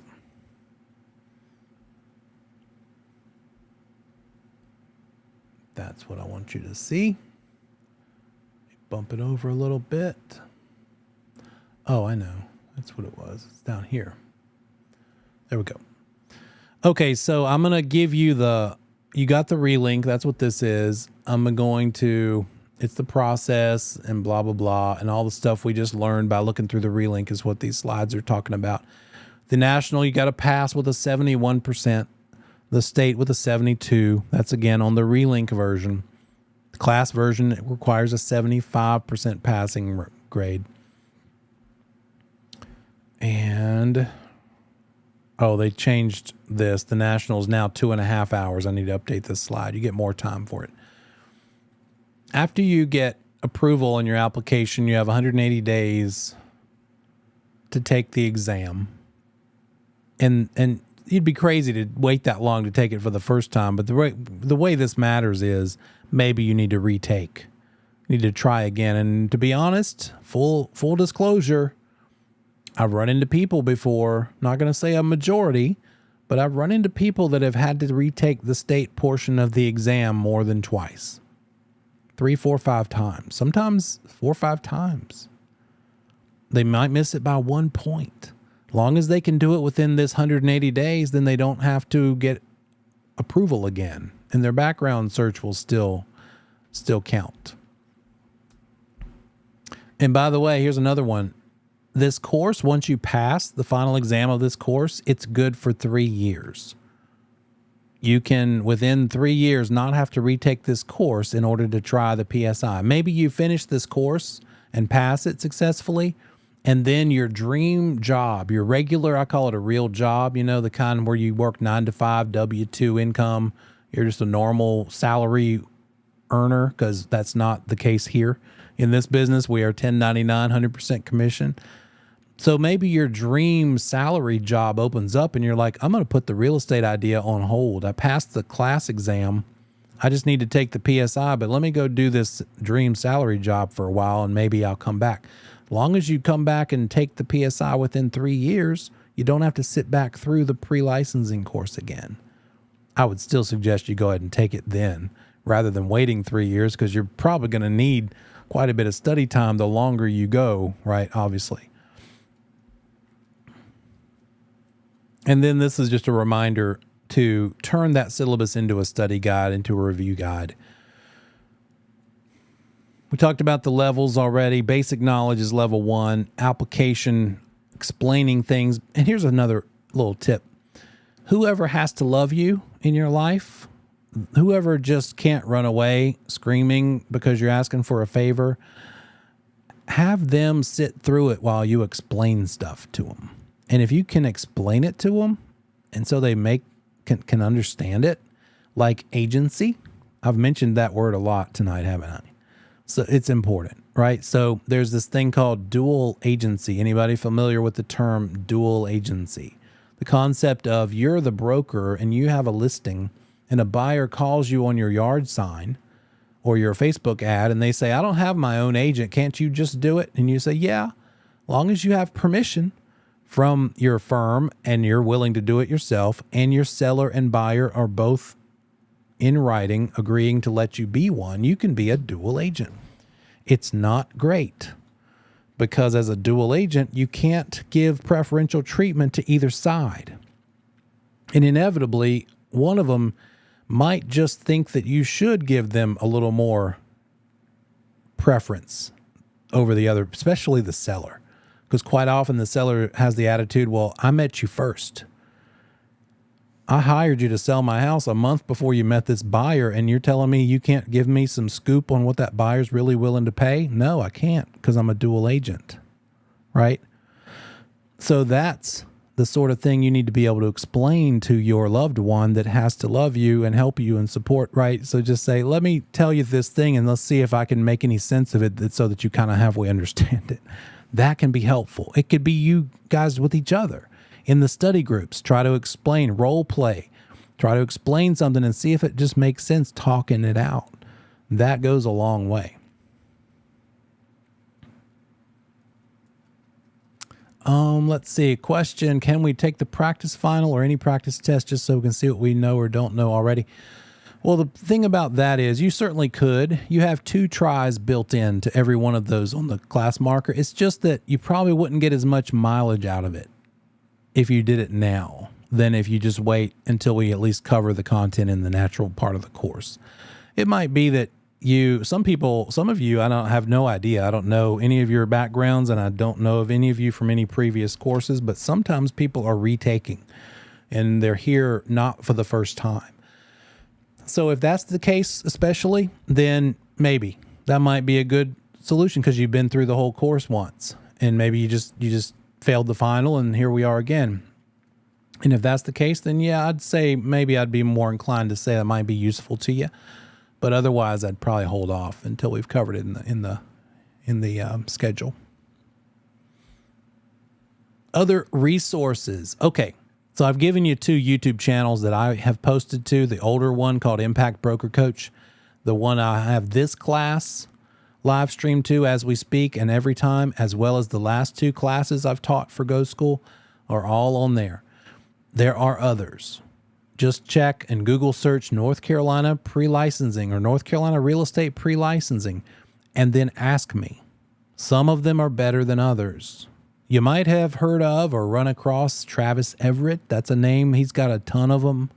In fact, he has taught longer than me, and his videos were some that I listened to while I was mowing the grass to get up to speed on teaching stuff.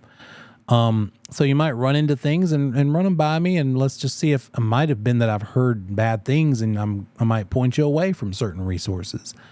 So YouTube search, Google search, Quizlet, again, that Jason mentioned, great. It's a place that regular people, it's like Wikipedia, but for subject knowledge.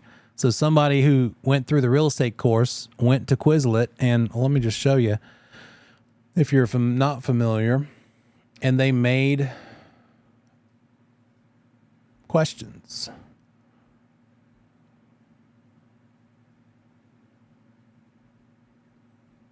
Here we go.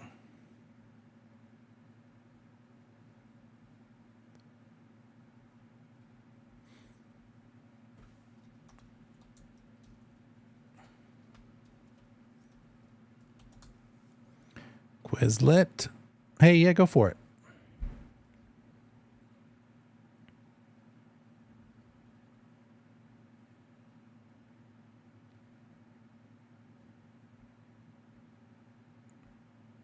From the email that he sent you, or from where?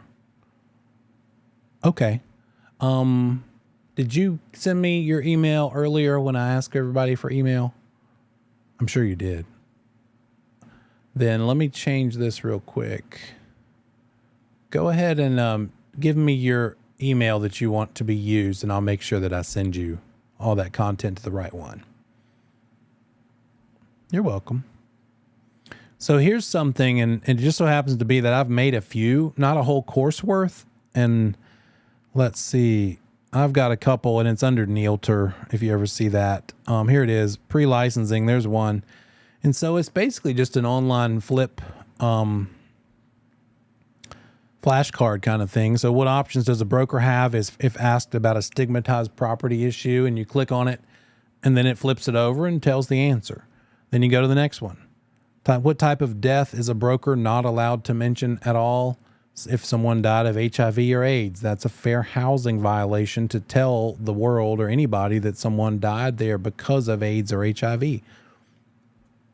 As far as can you tell that somebody died there at all, that is your choice. That is not a required material fact. We'll get into that tomorrow. So it's that. It's just going down through. And then you can also set up like different types of things in games and stuff, and you can move some things around, and it's just a gamification of a way to learn that keeps it a little more tolerable than just reading things. In fact, reading things is really the worst way to learn to think. You've got to absorb the content in some way, but as soon as you can start testing yourself with that content, the better. And then just some background information, FYI stuff that might be useful to you. How much will you make the first year? No one knows. I've run across brand new agents that had a spouse with a crazy, amazing, high-paying job and a great network of friends, and they just hit the ground running, right? And all the friends immediately trusted them, didn't care that they were brand new. They said, let's do it. And they're cranking out a ton of sales all year long, but the vast majority is not that well connected. A lot of people, most people probably have to spend quite a bit of time and expertise learning lead generation. So it becomes that. It's all dependent upon, got a little overlap here, your network, who you align yourself with, how teachable you are. Guess what? I still don't know everything. In fact, that's my favorite answer to the question. In this business, in education, in brokerage, I don't know. If somebody asks me a question, I used to, as a 23-year-old brand new in the business, be scared to death of that answer. But now I consider it a way to not get sued. Let's not use ego and say, I happen to know because I'm an expert because I ran into this in my last transaction, but I'm really not qualified to give you the answer, but I want you to think that I'm just a know-it-all. No, I'm going to embrace the I don't know. And you should too. Hey, great question. I don't know how that applies to you. Let me go find out and we'll get to the bottom of it.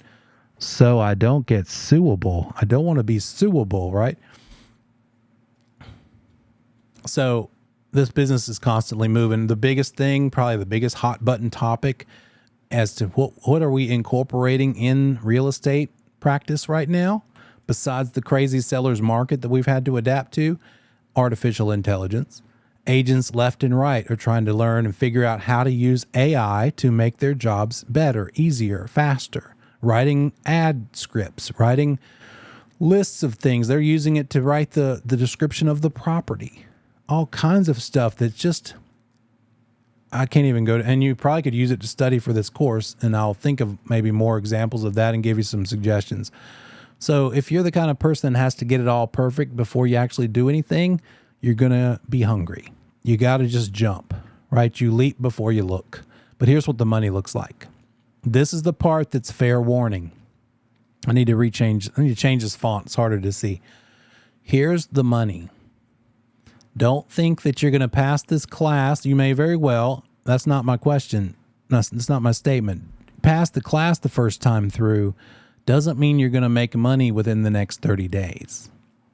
I once had a single mother who was about to get evicted, convinced that I didn't find this out until halfway through the course when she broke down in tears about not understanding some math and realized, oh my gosh, I may not pass this the first time. She found out she was really struggling. Come to find out, she thought she was going to just whip through the course, pass it, and sell a house in time to be able to make up her behind rent payments. And when I realized that sometimes people have that in their mind, I made this slide because I want you to know that you're probably a good couple $1,000s away from being able to start earning money. I know you just spent $500 on the course, $450, whatever, but you're still a good $1,500, $2,000, maybe more away, because here's what it looks like. The course, then the exam and application, that's the 156 times however many tries it takes. Then to renew your license every year, this is a testable question. How much does it cost to renew your real estate license? $45 a year. It's due on June 30th. So a lot of people coming up on June 30th have not yet paid their $45. What's going to happen if they don't pay their $45? Not inactive, but their license will become expired, like a parking meter. That's testable. Need to know that part. Pay $45 by June 30th or your license expires. And then post-licensing courses, each one of those 30-hour post courses, probably about $190 to $200 a piece. So $600 to take all 3 courses. And then every year to maintain your license, you have to take 8 hours of continuing education. We'll quiz all of this multiple times. 4-hour class of an update course, laws and rule changes that have happened. And then another 4-hour that's an elective of your choice. They tend to run between $40 and $80 a piece. Depends on the school, depends on the teacher, depends on the topic. Let's just say it's $50 a piece. You can find a bunch of them available for $50 each. So that's $100 a year for 2 CE classes to get your 8 hours, 2 4-hour classes done. Here's where it gets interesting. Here's the part that people don't think about or know about. That MLS, multiple listing service access, that is required so that you can list houses for sale and then also see what's out there for your buyers, and then also see what things have sold for and therefore learn how much things are worth. A crucial thing that you've just got to have, right? About $780 for the year, paid quarterly. Depends on if you're provisional or non-provisional. No, if you're a broker in charge versus regular broker, it's cost a little more. But yeah, about $800, and it could go up. Your realtor dues, this is the one that has kind of caused some people to get out of the business. These two, MLS and realtor dues, if you're not selling any houses and you're just hanging on to the license and you're thinking, well, gosh, here's a way I could save myself $1,400 for the year. I just go inactive and not be a member of the MLS anymore. A lot of people, or not a lot, but if the realtor membership, we'll talk about what realtor means. The realtor membership has dropped a little bit, and they anticipate this next year it's going to drop some more. That's good news for you. That's that much less competition.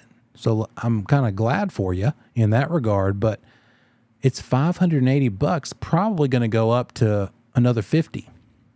So it's probably going to pass $600 a year.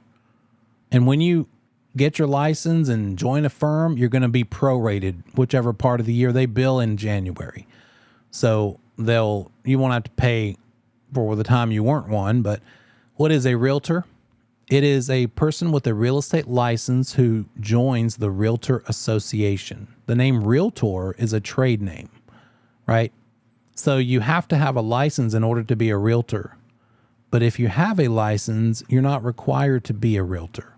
You could choose not to join that association. It's just that it's kind of tied into the whole MLS subscription, and it's also probably going to be required by your firm. Your firm, if they are a member, then you're going to have to be a member. So you basically are required to have it. It's kind of unavoidable. Very rarely would you be able to get away with not becoming a realtor. The reason for it is the whole point of having that association with that association, so to speak, is that it holds us to a higher standard of conduct. In fact, there's a code of ethics so that we adhere to this code of ethics. We're not going to poach each other's clients. We're not going to try to do things underhandedly. If we have that Realtor R logo out beside our name, it implies that we're going to adhere to this code of ethics because we're paying to belong to this organization. To set up your MLS, another $250, and then the stuff that it just depends. Your firm that you decide to join might give you lock boxes to use or loan them to you. They might provide signs and they might provide business cards. You might have to buy all those things separately. Depends on the firm and how. If it's a smaller firm, you might have to provide more things. And then however much marketing or website stuff, I always suggest to people to remain portable as a broker. In other words, yes, your firm might give you a web page on their site. They might even give you an email address, so-and-so at abcrealty.com. But if you ever decide to leave, what's going to happen to your business? They can hold you hostage. They can keep you from jumping right back into the business at the next place you go. So I would rather not be held in that way. I tell people to be portable. Go ahead and have your own website, your own domain name that you maintain yourself. Now you have to comply. You have to put branding and admit that you're a realtor and have the logo and stuff. There's all rules there. But that way they can't turn the switch and put you out of online business just because you left them and went to a different place. That's just, your buddy Neil giving you some insight there. So your first year costs could be pretty extensive. It's not just going to be $500 for the course and you're done. With that said, we've got some more to talk about. In fact, including the comments section, we're going to, I'd say, look through the first few pages of that comments PDF. I will work through between now and tomorrow, getting all of you access to Notion. Go ahead and join it. Make sure that you can do that, and I'll get working, clickable links, and I'll just email everybody the links as well, and the documents, the PDFs, so that you all have what you need right away. But you've been lovely. Appreciate you guys Try to sign in between 5 and 5:30 tomorrow. You can turn off your video until start time, but that'll make it a lot smoother for when we start. And then let me know what I can do to help make your experience more palatable, easier for you.